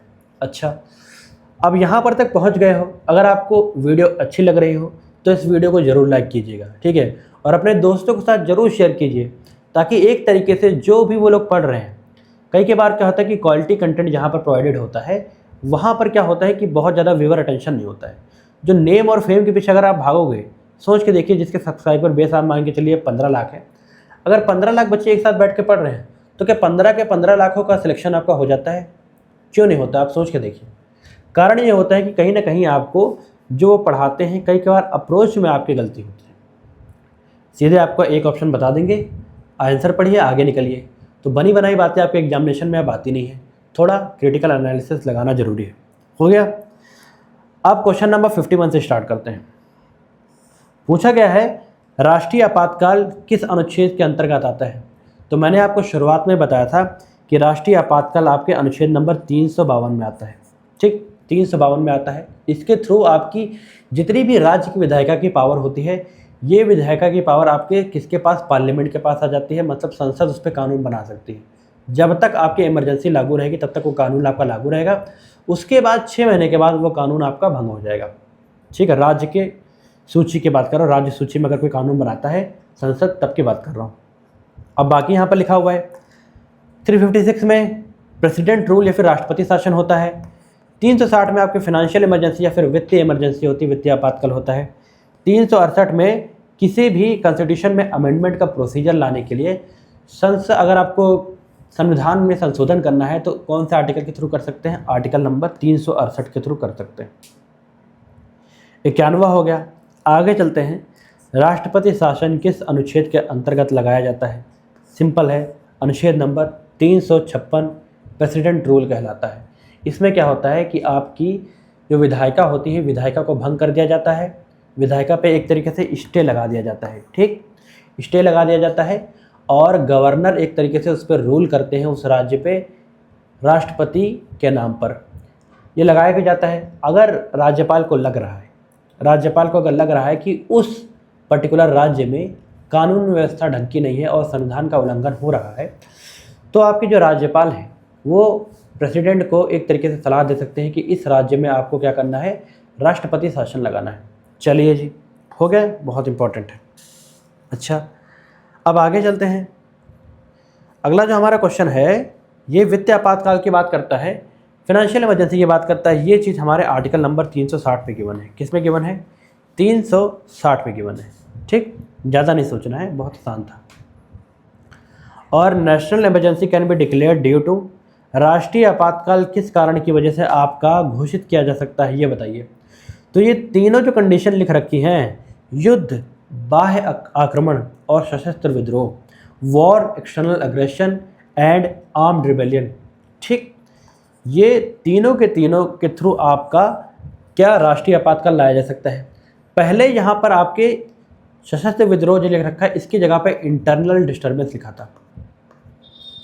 इंटरनल डिस्टर्बेंस यहाँ लिखा था, जिसको बाद में आपके संविधान में संशोधन करके 44th कॉन्स्टिट्यूशन अमेंडमेंट एक्ट लाया गया था, जिसमें इंटरनल डिस्टर्बेंस को या फिर आपको हटा दिया गया था और उसकी जगह पे सशस्त्र विद्रोह लिख दिया गया था। तो चारों कंडीशन इसकी, तीनों कंडीशन जो गिवन है वो सही है आपकी।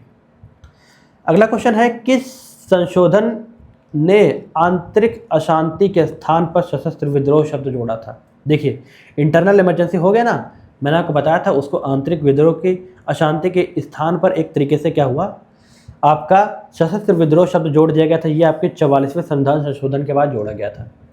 अब देखिए, ये होता है किस लिए जोड़ा गया था, कारण क्या था इसका? कारण ये था कि जब हमारे देश में एक तरीके से आपातकाल लगा, इंदिरा गांधी की उस समय सरकार थी, तो आपातकाल कई बार देखा गया कि बहुत ज़्यादा एक तरीके से गंभीर आरोप सरकार पे लगते हैं कि उसने अपनी सरकार बचाने के लिए आपके आपातकाल लगा दिया था। ठीक है, जो पूरी तरीके से गलत है। और हवाला उसने किसका लिया था? हवाला उसने आंतरिक अशांति का लिया था, जो कि उस समय बिल्कुल नागवारा था। बाद में 44वां संविधान संशोधन लाया गया। जब आपकी सरकार बदली तो अगली सरकार आपकी ये संशोधन लाई और आंतरिक अशांति की जगह सशस्त्र विद्रोह शब्द उसने लिखा और अब यही मान्य है। नेक्स्ट क्वेश्चन पे चलते हैं। निर्वाचन आयोग की स्थापना किस अनुच्छेद के अंतर्गत होती है, ये पूछा गया है। तो अभी मैंने आपको बताया था आर्टिकल नंबर 324 के थ्रू क्या होता है, आपका इलेक्शन कमीशन ऑफ इंडिया आता है। ठीक, 368 अभी बताया था, बताइए अमेंडमेंट के बारे में ना। 280 फिनांस कमीशन या फिर वित्त आयोग। 315 आर्टिकल नंबर 315 किसके बारे में बात करता है, ये बताइए। आर्टिकल नंबर 315 किसके बारे में बात करता है, बताइए। क्या ये यूपीएससी के बारे में बात करता है? ठीक है, पूछ रहा हूँ आपसे, क्या ये यूपीएससी के बारे में बात करता है? अगर नहीं करता है या करता है तो कमेंट सेक्शन में अभी बताइए। आर्टिकल नंबर 315 किसके बारे में बात करता है? अगर नहीं पता है तो सर्च करके कमेंट में ज़रूर बताइएगा। आगे चलते हैं। अगला क्वेश्चन है, मुख्य निर्वाचन आयुक्त की नियुक्ति कौन करता है? चीफ इलेक्शन कमिश्नर की आपकी नियुक्ति कौन करता है? तो ये करते हैं आपके राष्ट्रपति। कौन करता है? राष्ट्रपति आपके करते हैं।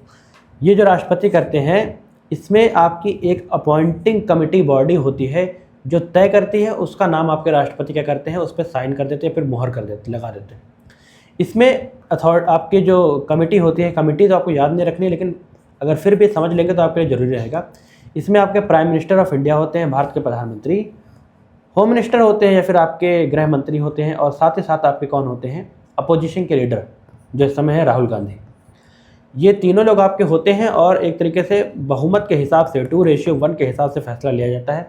तो होपफुली ज़्यादातर चांसेस है कि सरकार के इसमें आपके 2 प्रतिनिधि हैं, तो ज़्यादातर चांसेस होता है कि आपके सरकार जो चाहेगी वही आपके मुख्य चुनाव आयुक्त बनाए जाते हैं। इस समय है ज्ञानेश कुमार। ठीक है, ज्ञानेश कुमार सरकार के बहुत बड़े मित्र हैं। बस इतना ही बोलूँगा, ज़्यादा कुछ नहीं बोलना है, बाकी आप सब समझदार हैं। आगे चलते हैं। भारत में मतदान की आयु कितनी है? अब मतदान की आयु जो भारत में है ये है 18 साल। मैंने आपको पहले ही बताया था कि अगर आपको मतदान देना है, चाहे आपको प्रधानी में देना है, विधायिका में देना है, सांसदी में देना है, कहीं भी आपको वोट डालना है, तो मिनिमम एज आपके 18 साल होनी चाहिए। और मतदान आयु 21 से घटाकर 18 वर्ष कौन से संशोधन के थ्रू कर दिया गया था? 61वां संविधान संशोधन आपका लाया गया था, 61st कॉन्स्टिट्यूशन अमेंडमेंट एक्ट। इसके थ्रू आपकी वोटिंग एज 21 से घटाकर 18 साल कर दी गई थी। पहले 21 साल आपकी वोट देने की उम्र थी, अब 18 साल हो गई है। ये 61st कॉन्स्टिट्यूशन अमेंडमेंट एक्ट के बाद आपके करा गया था संसद के द्वारा। ठीक हो गया। अगला क्वेश्चन है, भारत में चुनाव कौन कराता है, ये पूछा गया है। तो भारत में जो चुनाव कराते हैं ये आपके इलेक्शन कमीशन कराते हैं या फिर निर्वाचन आयोग कराता है। ठीक है, निर्वाचन आयोग कराते हैं। क्या? हाँ वो चल रहा है, कोई दिक्कत नहीं, वो चल रहा है, वो अंदर अंदर रिकॉर्ड कर रहे हैं। चलिए हो गया,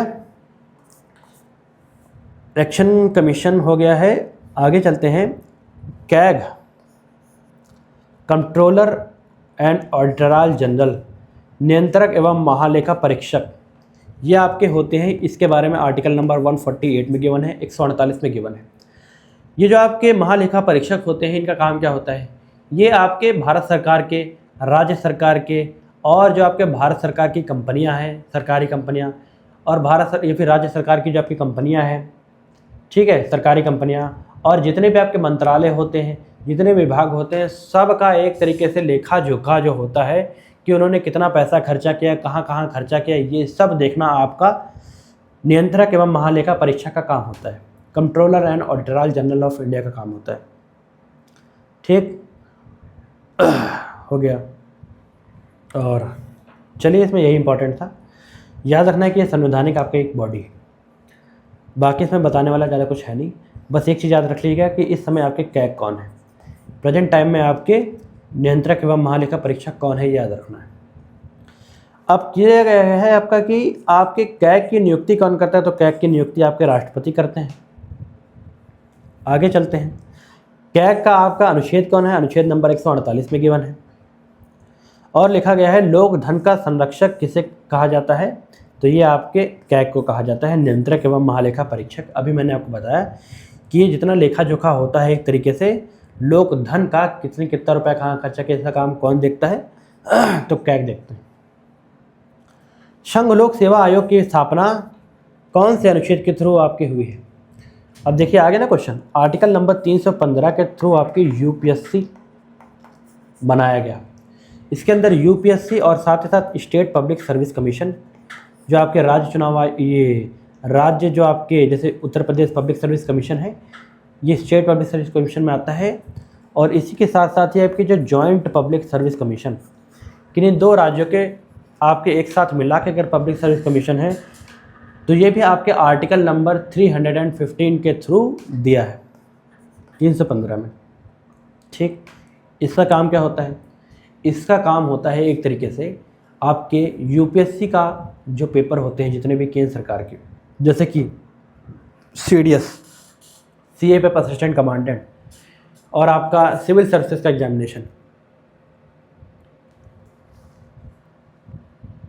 ये सभी के सभी आपका यूपीएससी कराती है। ये जितनी प्रतिष्ठित आपकी परीक्षाएं हैं लोक सेवा आयोग की, केंद्र लोक सेवा आयोग की, 2 पेपर मैंने निकाले। सीडीएस का, आर्मी ऑफिसर का मैंने पेपर निकाला है 2 बार लगातार। सीए असिस्टेंट कमांडेंट, ये भी यूपीएससी कराता है, इसका एग्जामिनेशन भी मैंने आपका निकाला है। ठीक, तो ये आपका जॉइंट पब्लिक सर्विस कमीशन हो गया। तो ये यूपीएससी के बारे में आपके आर्टिकल नंबर 315 में गिवन है। अच्छा जी, आगे पूछा गया है कि who appoints the chairman of UPSC, UPSC के अध्यक्ष की नियुक्ति आपका कौन करता है, ये पूछा गया है। तो यूपीएससी के जो अध्यक्ष होते हैं उनकी नियुक्ति आपके राष्ट्रपति द्वारा करी जाती है। देखिए, अगर आपको कोई भी क्वेश्चन एग्जामिनेशन में ना आ रहा हो, अगर पूछा जाए कि इसकी अपॉइंटिंग अथॉरिटी कौन है या फिर इसको नियुक्त कौन करता है, अगर वहाँ राष्ट्रपति गिवन है और बाकी ऑप्शन दे रखे हैं, तो आप आंख मूंद करके उसको राष्ट्रपति टिक करके आ जाना, राष्ट्रपति आपका सही हो जाएगा। 90% चांस है कि राष्ट्रपति आपका जरूर सही होगा। अगर राष्ट्रपति ऑप्शन में गिवन है तो राष्ट्रपति जरूर टिक करके आना, बाकी और कुछ ना टिक करना। हो गया। अगला क्वेश्चन जो इम्पोर्टेंट है, वित्त आयोग का गठन किस अनुच्छेद के अंतर्गत होता है। तो वित्त आयोग का गठन आपके अनुच्छेद 280 के तहत होता है। फाइनेंस कमीशन, इसके बारे में थोड़ा जान लेते हैं। ये आपकी 5 मेंबर बॉडी होती है, 5 आपके इसमें लोग होते हैं, सदस्य होते हैं। ठीक, इंक्लूडिंग एक इसमें आपका चेयरमैन होता है और बाकी आपके कौन होते हैं, बाकी अन्य आपके मेंबर होते हैं। अच्छा, तो 280 के थ्रू आपका फाइनेंस कमीशन गठित होता है और इस समय आपका 16वां वित्त आयोग चल रहा है, 16th फाइनेंस कमीशन, इसकी सिफारिशें इस समय चल रही हैं। तो इसके हेड कौन थे आपकी पूछा जाए तो अरविंद पनगड़िया, अरविंद पनगड़िया जी आपके इसके हेड थे। तो फिनांस कमीशन के आपके हेड हैं अरविंद पनगड़िया, इस समय जो फिनांस कमीशन उसके हेड थे जिन्होंने सिफारिश आपकी दी है। अच्छा, जब ये चीज़ हो गया आपका, तो एक चीज़ याद रखनी कि अपनी रिपोर्ट किसको सौंपते हैं, ये अपनी रिपोर्ट राष्ट्रपति को सौंपते हैं, राष्ट्रपति बाद में उसे पार्लियामेंट में फिर संसद में देते हैं। हो गया, इंपॉर्टेंट है। और बाकियों के बारे में मैंने आपको बता ही दिया, ठीक है, इसको हम लोग यहाँ पर नहीं देखेंगे। ठीक, अगला क्वेश्चन कहता है वित्त आयोग की नियुक्ति कौन करता है? तो वित्त आयोग की नियुक्ति आपके राष्ट्रपति करते हैं। ठीक, आसान है। पंचायती राज संस्थानों को संवैधानिक दर्जा किस संशोधन से मिला, ये पूछा गया। तो पंचायती राज संस्थान है, इसको आपका संवैधानिक दर्जा 73rd कॉन्स्टिट्यूशन अमेंडमेंट एक्ट 73वें संविधान संशोधन के बाद जोड़ा गया है, मतलब ये लाया गया है। अब इसमें कुछ कमेटी है जो आपसे पूछी जाती है। पहला आपका BR Mehta committee, BR Mehta committee, Balwant Rai Mehta committee आपके लाई गई थी 1952 में। 1952 में लाई गई थी। ये आपकी पहली एक तरीके से मैं कहूँ आपके पंचायती राज व्यवस्था की भारत में लाई जाए तो किस तरीके से लाई जाए, इसके लिए सरकार ने एक कमेटी गठित करी थी। जो पहली कमेटी थी आपकी वो BR मेहता कमेटी थी। ठीक है, और प्रेजेंट टाइम में जो आपका ये संविधान संशोधन 73वें संविधान संशोधन लाया गया है, ये कौन सी कमेटी के बाद लाया गया है तो पूछा जाए तो टिक करिएगा LM सिंघवी कमेटी। ठीक, LM सिंघवी कमेटी के आपकी सिफारिशों के बाद आपका 73वां और 74वां संविधान संशोधन लाया गया है। ठीक, तो इसमें आपको याद रखना है, बाकी डिटेल में नहीं जाएंगे क्योंकि वहाँ पर पूछता नहीं है, वरना तो इसके बारे में तो बहुत कुछ आपको बता सकता हूँ मैं। तो ये हो गया। और ठीक यहाँ पर 74वां संविधान संशोधन आपका लाया गया है 1992 में, 1992 और 93 के बीच में आपका माना जाता है। तो 73rd जो आपका 74th कॉन्स्टिट्यूशन अमेंडमेंट एक्ट है, ये आपकी म्यूनसिपैलिटी की बात करता है कि आपकी म्यूनसिपैलिटी होगी, नगर पालिका आपके, इसको संवैधानिक दर्जा दिया गया है 74वें संविधान संशोधन के बाद। ऐसा नहीं कि आपकी पंचायतें पहले थी नहीं या फिर आपकी म्यूनसिपैलिटी थी नहीं, पहले ये पहले थी, लेकिन इसको संविधान में इसके बारे में कहीं वर्णित नहीं था। तो संविधान में संशोधन करके इसके बारे में लिखा गया, ये 73वें और 74वें संविधान संशोधन में। ठीक है, अच्छा एक चीज़ मैं आपसे पूछना चाहता हूँ, मैं उत्तर प्रदेश में जो इस समय मामला चल रहा है इसी हिसाब से आपने सुना होगा कि यूपी में आपके जो प्रधानी का चुनाव होता है ये इस समय डिले कर दिया गया है या फिर बढ़ा दिया गया है, ओबीसी कमीशन आपका गठित नहीं हुआ है इसलिए। तो एक क्वेश्चन आपका राइज होता है, क्या ऐसा हो सकता है फिक्स आपका 5 साल में, क्या ज़रूरी है कि 5 साल में आपको सरकार को चुनाव कराने ही कराने? तो इसमें आपको याद रखना है कि ये आपके राज्य सरकार के ऊपर छोड़ दिया गया है। राज्य सरकार पर निर्भर करता है कि वो 5 साल में चुनाव कराए आपका। ठीक है, अगर कोई कारण होता है कि जिसकी वजह से वो चुनाव नहीं करा पाती है तो वो 6 महीने के लिए आपका कार्यकाल बढ़ा सकती है पंचायतों का या फिर आपके नगर पालिकाओं का।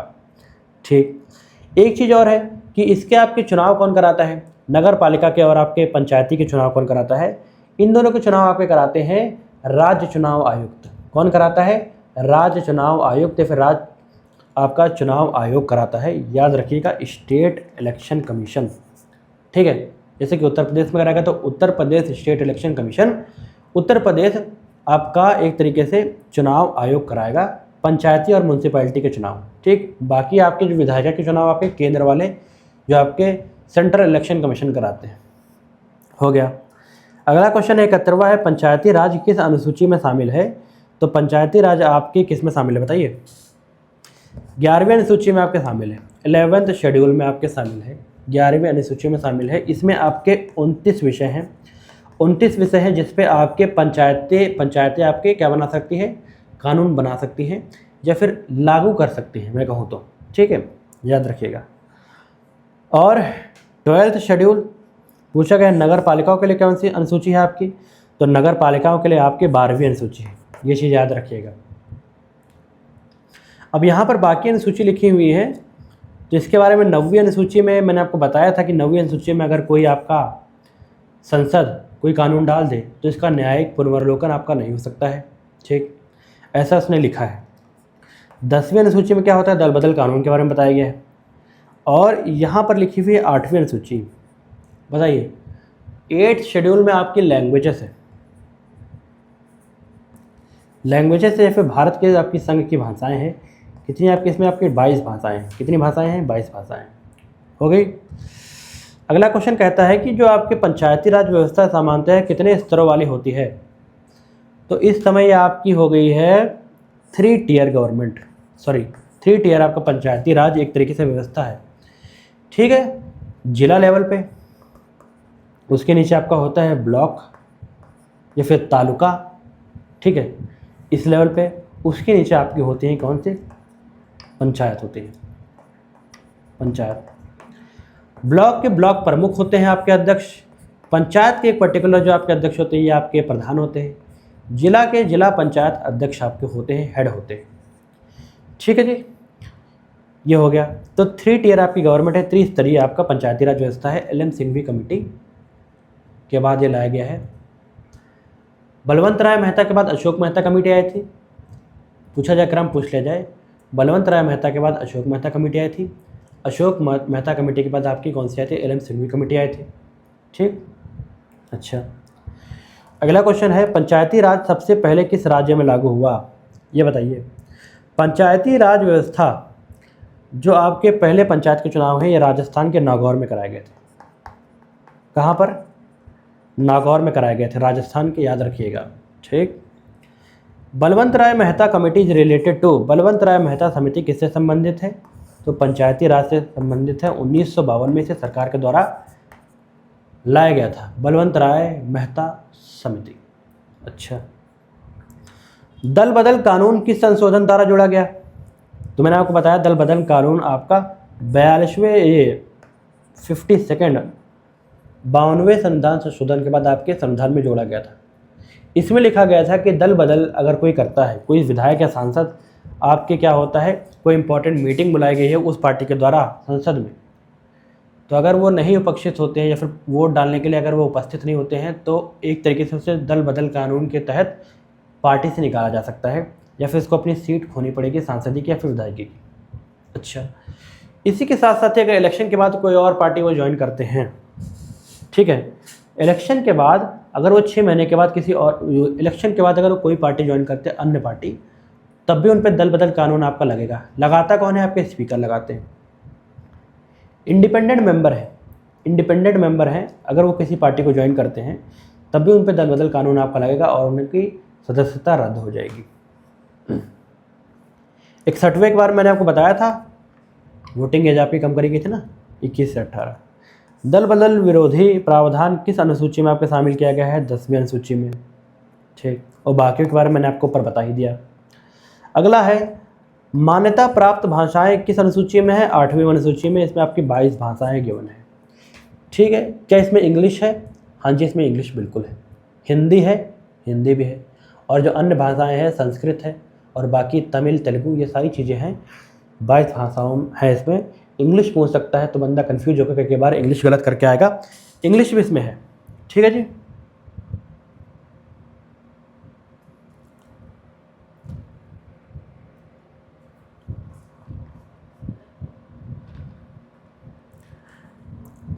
आठवीं अनुसूची में कितनी भाषाएं हैं? 22 भाषाएं। ठीक, अभी चीज़ें ज़्यादातर पूछी जाती हैं इसलिए मैंने इसको क्वेश्चन के फॉर्म में आपको दिया है, थोड़ा समझने की कोशिश कीजिएगा। संविधान संशोधन की प्रक्रिया किस अनुच्छेद में दी गई है? ये पूछा गया है। तो ये चीज़ आपके अनुच्छेद नंबर 368 में गिवन है। 368 में आपके गिवन है। 368 में क्या गिवन है? संविधान में संशोधन करना है तो 368 के थ्रू आपको स्पेशल मेजॉरिटी के साथ, स्पेशल मेजॉरिटी के साथ अगर वो पास करा जाएगा तब भी आपका संविधान संशोधन होगा। स्पेशल मेजॉरिटी होती है 2/3 of the present and voting member. मान के चलिए 2/3 मेंबर जितने भी आपके उस समय प्रेजेंट हैं, जितने मेंबर आपके प्रेजेंट हैं उसमें से 2/3 बहुमत अगर आपके वोट करेंगे, ठीक है, 2/3 बहुमत के लोग अगर आप हाँ करेंगे तभी आपका वो संविधान संशोधन उस पर्टिकुलर हाउस से पास हो सकता है। बाद में अगले आपके हाउस में जाएगा, वहाँ पर भी सेम प्रोसीजर फॉलो होगा, तब आपके संविधान में संशोधन करा जाएगा राष्ट्रपति के मंजूरी के बाद। ठीक है, इसी प्रोसीजर से आपका GST जो कानून लाया गया था उसमें संविधान संशोधन करा गया था। अच्छा, कुछ ऐसे आपके कानून होते हैं जिसमें आपके राज्य की विधायिका होती है, उसकी मंजूरी भी चाहिए होती है, जैसे कि जीएसटी में था, दोनों आपके लोकसभा और राज्यसभा से तो स्पेशल आपका पासिंग होता है स्पेशल मेजॉरिटी के साथ, ठीक है। लेकिन साथ ही साथ आपकी जितनी भी विधायिका है, जितने भी आपके राज्य हैं उनकी विधायिका के, जितने भी आपके राज्य हैं, अगर 50% राज्य अपनी विधायिका से सिंपल मेजॉरिटी के साथ, सामान्य बहुमत के साथ अगर ये पारित कर देते तो ये आपका जीएसटी पास हो जाता है। तो इसी तरीके से पास हुआ था जीएसटी, आपका कानून आया था, क्योंकि आपके सब राज्य माने गए थे, ठीक है, लगभग सब राज्य माने गए थे। उसके बाद आपके लोकसभा और राज्यसभा की भी मंजूरी मिल गई थी। आखिरी जो राज्य था वो था आपका वेस्ट बंगाल, जो जीएसटी के लिए नहीं माना था, बाद में वो भी मान गया था। हो गया। अगले क्वेश्चन में चलते हैं। भारत का प्रथम नागरिक कौन होता है? प्रथम नागरिक आपके राष्ट्रपति होते हैं, ठीक। कॉन्स्टिट्यूशन डिस्क्राइब इंडिया एज, संविधान भारत को किस रूप से वर्णित करता है? फेडरेशन, संघ, परिसंघ, राज्यों का संघ या फिर राज्यों का गणराज्य? तो इसमें याद रखना है आपको कि जब कॉन्स्टिट्यूशन ऑफ इंडिया ये डिस्क्राइब करता है इंडिया को यूनियन ऑफ स्टेट या फिर राज्यों का संघ, ये फेडरेशन या फिर संघ की बात नहीं करता है। अब फेडरेशन और राज्यों के संघ में अंतर क्या है? अब देखिए, जो आपका अमेरिका वगैरह में है, अमेरिका में आपके तरीके से फेडरल स्ट्रक्चर है, जिसमें आपके जो राज्य बने हैं वो राज्य कभी भी चाहें तो वो तोड़ के अपना एक अलग सा देश बना सकते हैं, ये उनको मंजूरी है। अच्छा, लेकिन आपके भारत में ये चीज़ नहीं है। आपके भारत में राज्यों का संघ है, इसमें किसी भी राज्य को ये मंजूरी नहीं है कि वो तोड़ के अपना अलग कोई देश बना ले, ठीक है, ऐसी उसको कोई मंजूरी नहीं है, इसीलिए इसको राज्यों का संघ कहा जाता है। याद रखिएगा। आपके एक चीज़ और है, अमेरिका में आपके दोहरी नागरिकता है, ठीक है। दोहरी नागरिकता है मतलब कि आप राज्य के भी एक नागरिक होंगे और केंद्र के भी आप एक नागरिक होंगे, दोनों की नागरिकता आपकी अलग अलग होगी। जैसे कि एग्जाम्पल के तौर पर वहाँ पर एक कैलिफोर्निया राज्य है, तो जो वहाँ पर का निवासी होता है वो कैलिफोर्निया राज्य का निवासी भी होता है और अमेरिका का निवासी तो होता ही होता है। फिर लेकिन भारत में ऐसी दोहरी नागरिकता नहीं है, भारत में आपके सिर्फ एकल नागरिकता है, आप सिर्फ भारत के नागरिक हैं बस। अच्छा, राज्यों का गणराज्य का मतलब ये होता है कि हमारे द्वारा हमारा जो हेड होगा वो चुन के आया गया होगा। अगला क्वेश्चन कहता है, उद्देशिका प्रियम्बल में संशोधन किस संशोधन द्वारा किया गया? आपके भारतीय जो आपका प्रियम्बल है, उद्देशिका है, इसमें सिर्फ एक बार आपके संशोधन हुआ है, 42वां संविधान संशोधन 1976 के बाद सिर्फ उसमें एक बार आपके जोड़ा गया है, क्या बोलते हैं, संविधान में संशोधन करा गया है। 3 आपके शब्द जोड़े गए थे ISS के नाम से, याद रखिएगा, इंटीग्रिटी, सोशलिस्ट, सेकुलर, ठीक है, समाजवादी और एक तरीके से सेकुलर मतलब पंथ निरपेक्ष, इंटीग्रिटी मतलब संप्रभु, ये तीनों वर्ड आपके जोड़े गए थे 1976 42वें संविधान संशोधन के बाद आपकी प्रियम्बल में जोड़े गए थे, ठीक है। अब which word were added in the preamble by 42nd constitution amendment act? 42वें संविधान संशोधन द्वारा उद्देशिका में कौन कौन से शब्द आपके जोड़े गए थे? तो ये नहीं जोड़ा गया था, ये नहीं जोड़ा गया था, ये नहीं, सेकुलर सोशलिस्ट जोड़ा गया था, और इसी के साथ साथ ही एक और आप नोट कर लीजिए, इंटीग्रिटी या फिर मैंने आपको बताया इंटीग्रिटी का मतलब होता है इंटीग्रिटी का मतलब होता है कि एक तरीके से अपने जो काम है उसके प्रति आप एक तरीके से हमेशा अपना दायित्व बना के रखें, ठीक है, ये आपका इंटीग्रिटी कहलाता है। अच्छा, तो यहाँ पर हो गया 85वां क्वेश्चन है। गर्मी बहुत ज़्यादा हो गई है दोस्तों, ठीक, सर दर्द करने लग गया। संविधान की शक्ति का स्रोत क्या है, ये पूछा गया है। संविधान की शक्ति का स्रोत जो है आपका, ये है आपके पीपल ऑफ इंडिया। पूछा जाए कि संविधान की शक्ति के आपका स्रोत कौन है, तो ये है आपके भारत के लोग, भारत के लोग। इसीलिए आपका जो प्रियम्बल होता है वो स्टार्ट होता है with the people of India, हम भारत के लोग, ठीक है। शक्ति का स्रोत भारत के लोग। भारतीय नागरिकता का वर्णन आपके किस अनुच्छेद में गिवन है? भाग 2 में आपके भारतीय की नागरिकता के बारे में गिवन है। भाग 1 में आपके, ठीक है, यूनियन ऑफ स्टेट, अभी बताया था ना, राज्यों का जो आपका समूह होता है, इसके बारे में आपके गिवन है। भाग 3 में आपके गिवन है, भाग 3 में आपके मौलिक अधिकार। भाग 4 में क्या गिवन है? भाग 4 में आपका डीपीएसपी, नीति निर्देशक तत्व, इसमें गिवन है। पार्ट 4A पूछा जाए ऐसे ही, तो यहाँ पे आपके मौलिक कर्तव्य। ठीक, अगला क्वेश्चन है, राज्य के नीति निर्देशक तत्व कौन से भाग में गिवन है? भाग 4 में गिवन है। ठीक, राज्य के नीति निर्देशक तत्व का मतलब होता है कि आपके राज्य को एक तरीके से मसौदा तैयार करके दिया गया है। ठीक है, एक तरीके से ब्लूप्रिंट मैं कहूँ दिया गया है कि अगर आपको कोई कानून बनाना है तो कोशिश करें कि आप लोग इन नियमों को, या फिर इसमें जो चीज़ें दे रखी हैं, किसमें, नीति निर्देशक तत्व में जो दे रखा है, इसको फॉलो करते ही आप लोग कानून बनाइए ताकि जनता का उद्धार हो सके। ठीक, याद रखना है। तो क्या ये कंपलसरी है कि वो माने ही माने? ऐसा नहीं। दूसरी बात है, क्या आप जो इसमें नीति निर्देशक तत्व में जो चीज़ें लिख रखी है, इसको लेके आप सुप्रीम कोर्ट जा सकते हैं या हाई कोर्ट जा सकते हैं? आप नहीं जा सकते। मौलिक अधिकारों को लेके आप लोग कोर्ट जा सकते हैं। ठीक,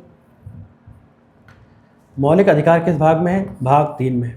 इसके बारे में हमने पूरे तरीके से चर्चा कर ली है आपकी। मौलिक कर्तव्य भाग 4 है। ठीक, ज़्यादा कुछ नहीं है। भाग 5 जो है ये संघ की बात करता है। यहाँ पर से संघ के आपके शुरू हो जाते हैं आर्टिकल्स। पहला आपका आर्टिकल नंबर 52 होता है जो आपके प्रेसिडेंट के बारे में बात करता है। हो गया। उसके बाद है मौलिक अधिकारों की अवधारणा किस देश से ली गई थी? तो ये आपके यूनाइटेड स्टेट्स ऑफ अमेरिका से लिया गया था। किससे लिया गया था? संयुक्त राज्य अमेरिका से लिया गया था। अब देखिए दिमाग नहीं काम कर रहा है, इसमें गर्मी बहुत ज़्यादा हो गई। जो ब्रिटेन है, यहाँ से हमने रूल ऑफ लॉ, विधि के समक्ष समानता, इसकी बात हमने कहाँ से ली है? ब्रिटेन से लिया है। कनाडा से हमने क्या लिया है? कनाडा से हमने लिया है फेडरल स्ट्रक्चर। ठीक है, संघवाद। संघवाद की एक तरीके से मैं कहूँ आपका अवधारणा कनाडा से लिया गया है। ठीक है, एक तरीके से इसमें यह भी कहा गया है कि आपका केंद्र जो होगा वो मजबूत होगा एज कम्पेयर टू राज्य। ऑस्ट्रेलिया से हमने क्या लिया है बताइए? ऑस्ट्रेलिया से हमने क्या लिया है? कमेंट सेक्शन में बताइए। ठीक है, बाकी और बता देता हूँ आपको। जैसे कि आयरलैंड से हमने लिया है, आयरलैंड से हमने लिया है डीपीएसपी, नीति निर्देशक तत्व। फंडामेंटल ड्यूटीज़, फंडामेंटल ड्यूटीज या फिर मौलिक कर्तव्य हमने कहाँ से लिया है? ये हमने रशिया से लिया है। संविधान में संशोधन करने का आपका जो 368 का जो आर्टिकल है, ये कहाँ से लिया है? ये हमने लिया है साउथ अफ्रीका से। कहाँ से लिया है? साउथ अफ्रीका से लिया है। उसके बाद एक चीज़ और है, बहुत इंपॉर्टेंट है, बता देता हूँ आपको। क्या? इमरजेंसी के वक्त आपका क्या होंगे? आपके आर्टिकल नंबर 21 और 22, 21 और 22 को छोड़ के बाकी आपके सारे जो मौलिक अधिकार हैं उस समय आप पे उन पे स्टे लगा दिया जाता है या फिर उनको एक तरीके से रोक दिया जाता है। तो ये इमरजेंसी के जो पावर है, जिसमें मौलिक अधिकारों को भंग करने की पावर, ये हमने कहाँ से लिया है? ये हमने लिया है वाइमार रिपब्लिक से। वाइमार रिपब्लिक का मतलब होता है जर्मनी से। ठीक है, जर्मनी से। जैसे हमारे संसद होती है, वहाँ पर क्या आपकी जो संसद होती है उसको वाइमार के नाम से जाना जाता है। इसी प्रकार से आपसे पूछूं, एक चीज़ और है इम्पोर्टेंट। हाँ, इमरजेंसी लाने की या लागू करने की आपकी पावर कहाँ से मिलती है? तो ये मिलती है गवर्नमेंट ऑफ इंडिया एक्ट 1935। ठीक है, जो आपका गवर्नमेंट ऑफ इंडिया एक्ट था, ठीक, 1935 के थ्रू आपकी इमरजेंसी लाई जा सकती है। तो ये इंपॉर्टेंट हो गया। यही सब चीज़ें आपके एग्जाम में पूछी जाती हैं। अगला क्वेश्चन है 91वां।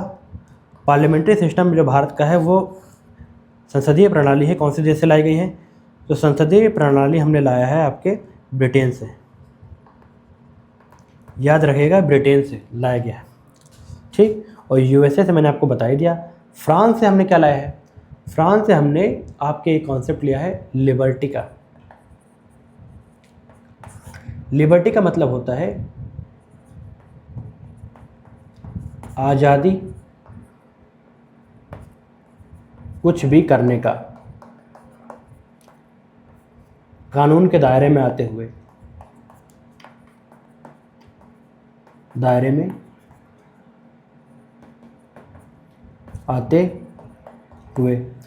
इसका मतलब क्या है कि आपको कोई भी पेशा कुछ भी आप करना चाहे, हर चीज़ के लिए आप आज़ाद हैं, लेकिन कोई ऐसा आप नहीं करेंगे जिससे आपके एक तरीके से समाज की जो आपकी सामाजिक वैल्यू है वो भंग हो, ऐसा कोई भी आप काम नहीं कर सकते।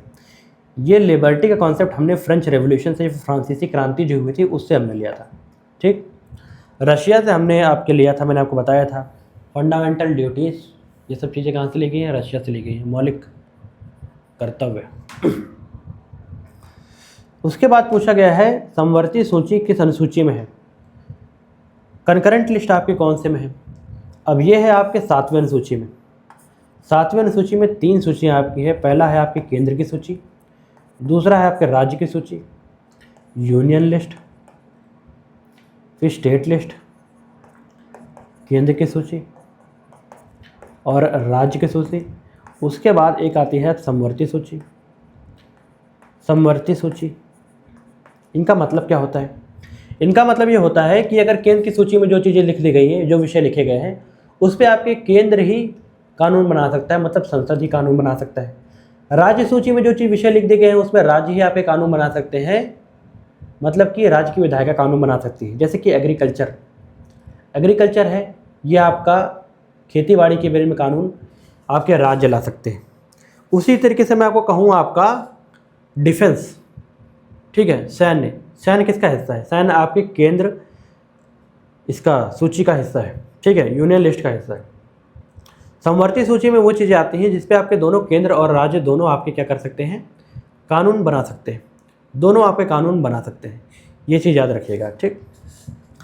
तो ये 7वें अनुसूची में गिवन है।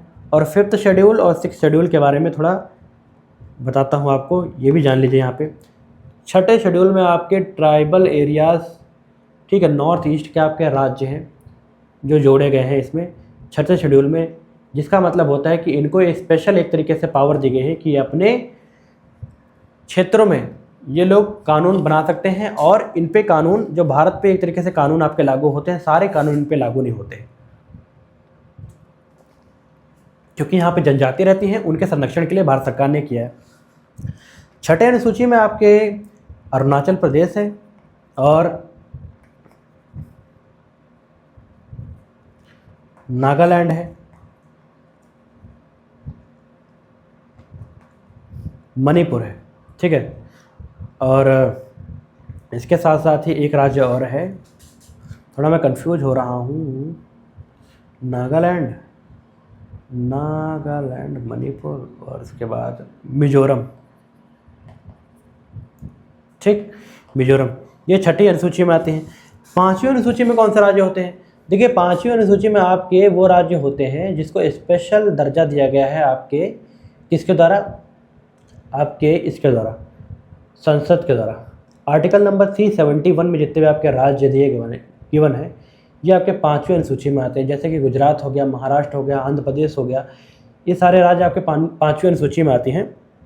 क्योंकि यहाँ पर कुछ तरीके से देखा जाए तो ट्राइबल एरियाज कुछ और है, तो एक तरीके से इनको आपको संरक्षण देने के लिए आपके 5वीं अनुसूची में डाल दिए गए हैं वो राज्य, 6ठी अनुसूची को छोड़ के। 6ठी अनुसूची में याद रखना है कि आपके सिर्फ 4 राज्य हैं नॉर्थ ईस्ट वाले। उसके बाद अब यहाँ पर गिवन है संघ सूची, राज्य सूची, समवर्ती सूची किसमें निहित है? 7th शेड्यूल में, अभी हमने पढ़ा है। अगला है लोकसभा को कौन भंग कर सकता है? लोकसभा को आपको भंग कर सकते हैं, ये आपके राष्ट्रपति कर सकते हैं, ठीक है, राष्ट्रपति कर सकते हैं आपके। फिर संसद की संयुक्त बैठक की अध्यक्षता कौन करता है? संसद की जो संयुक्त बैठक होती है उसकी अध्यक्षता आपके स्पीकर करते हैं, लोकसभा के अध्यक्ष करते हैं। याद रखिएगा, लोकसभा के अध्यक्ष करते हैं, ठीक है। यहीं पर फिर पूछता हूँ, क्या जो आपकी मनी बिल होता है, ठीक है, मनी बिल जो होता है, क्या उसमें आपके ये जॉइंट सेटिंग का प्रावधान है, संयुक्त बैठक का प्रावधान है? नहीं है दोस्तों। इसी तरीके से कॉन्स्टिट्यूशन अमेंडमेंट एक्ट या फिर संविधान संशोधन अधिनियम को लाने के लिए क्या आपका उसमें जॉइंट सिटिंग या फिर संयुक्त बैठक का प्रावधान है? नहीं है, ठीक। अगला है भारत सरकार के विधिक सलाहकार कौन होते हैं? ये होते हैं आपके अटॉर्नी जनरल, महान्यायवादी। इसके बारे में आपके 76 नंबर आर्टिकल में गिवन है, इसके बारे में मैंने ऊपर सब कुछ आपको समझाया है, ठीक है। ये भारत सरकार के वकील होते हैं और ये संसद में भी बैठक कर सकते हैं, किसी कमेटी के मेंबर भी हो सकते हैं। याद आया ना, मैंने आपको बताया था। सॉलिसिटर जनरल कौन होते हैं? सॉलिसिटर जनरल ये होते हैं महान्यायवादी की हेल्प करने के लिए आपके इनके अंडर जो आपके वो होते हैं वकील होते हैं, उनमें से एक जो हेड होते हैं, इनके सब हेड कह सकता हूँ मैं। ये हेड है, ये उससे सब हेड है, ठीक है, मतलब उससे नीचे की पोस्ट होती है, संवैधानिक पोस्ट नहीं है कोई, तो सॉलिसिटर जनरल ये कहलाते हैं।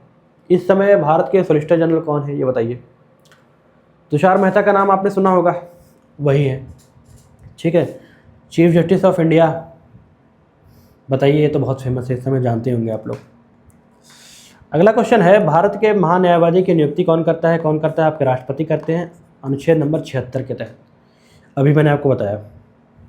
अगला क्वेश्चन है, भारत के महान्यायवादी के संबंधित अनुच्छेद कौन सा है? आर्टिकल नंबर 76, बहुत इंपॉर्टेंट है। अच्छा जी,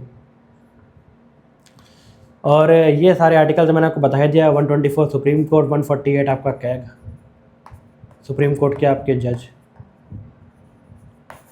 ये सब चीज़ें के बारे में आर्टिकल नंबर 124 में गिवन है, सब क्लॉज में गिवन है।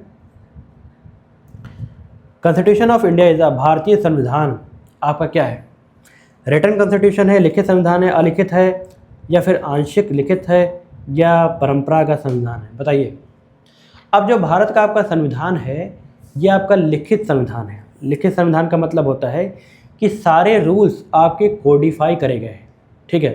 कोडिफाई करने का मतलब होता है कि आपकी भारत का जो आपका संविधान है ये लिखित संविधान है। याद रखिए कि लॉन्गेस्ट रिटन कॉन्स्टिट्यूशन है, सबसे लंबा आपका लिखित पूछा जाए संविधान कौन सा है, तो भारत का संविधान है।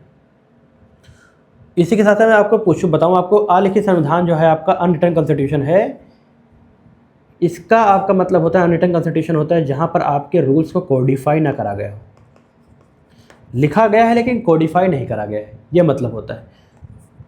तो अनरिटन कॉन्स्टिट्यूशन का एग्जांपल है आपके यूके का या फिर आपके ब्रिटेन का कॉन्स्टिट्यूशन है, ये आपका अनरिटन कॉन्स्टिट्यूशन में आता है, ठीक है। सबसे पुराना संविधान कौन सा है? अमेरिका का संविधान है। अच्छा, अगला क्वेश्चन है, भारत एक है, भारत क्या है आपका? राजतंत्र है, तानाशाही है, संप्रभु, समाजवादी, पंथ निरपेक्ष, लोकतांत्रिक, गणराज्य है, या फिर धर्मतंत्र है? तो इस समय भारत है हमारा ये है, ठीक है, sovereign, socialist, secular, democratic, Republic, जितने शब्द हैं ये सारे के शब्द आप याद कर लीजिए। ये आपका इस समय भारत की स्थिति है, भारत है।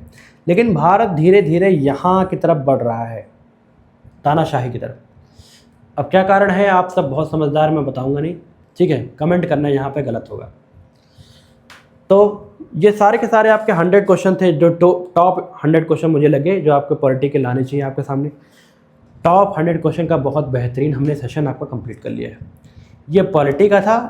इसी के तरीके से मैं आपके टॉप 100 क्वेश्चन जो अदर सब्जेक्ट्स के हैं, यूपी स्पेशल के, उसके बाद ज्योग्राफी के, इन सब के टॉप 100 क्वेश्चन मैं आपको इसी तरीके से सेशन के आपके एग्जाम से पहले प्रोवाइड करा दूंगा। आप लोग क्विक रिकैप करके जाइएगा, आपका पेपर बहुत ढंग का जाएगा। तो इसको देखिएगा, और अगर आपको वीडियो अच्छी लगी हो तो इसे ज़रूर लाइक कीजिएगा। चैनल पे अगर नए हैं तो चैनल को ज़रूर सब्सक्राइब कीजिएगा।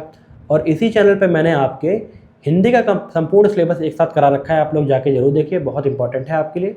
और मैथमेटिक्स का प्रीवियस ईयर क्वेश्चन पेपर का एनालिसिस हमने करा रखा है, जिससे आपको बेसिक से सब कुछ सीखने को मिलेगा, वो भी करा रखा है। और जीएस के प्रैक्टिस सेट भी डाल रखे हैं, वो भी आप देख सकते हैं, जिसमें मिक्स्ड क्वेश्चन है आपके। वहाँ पर समझाने का तरीका यही था, जो अन्य जो 3 ऑप्शन आपके गलत होते थे उसके बारे में मैंने वहाँ आपको बताया है। तो इस चैनल पे अगर नए हैं तो जरूर सब्सक्राइब कीजिएगा। मिलते हैं नेक्स्ट वीडियो में, तब तक के लिए जय हिंद, जय भारत।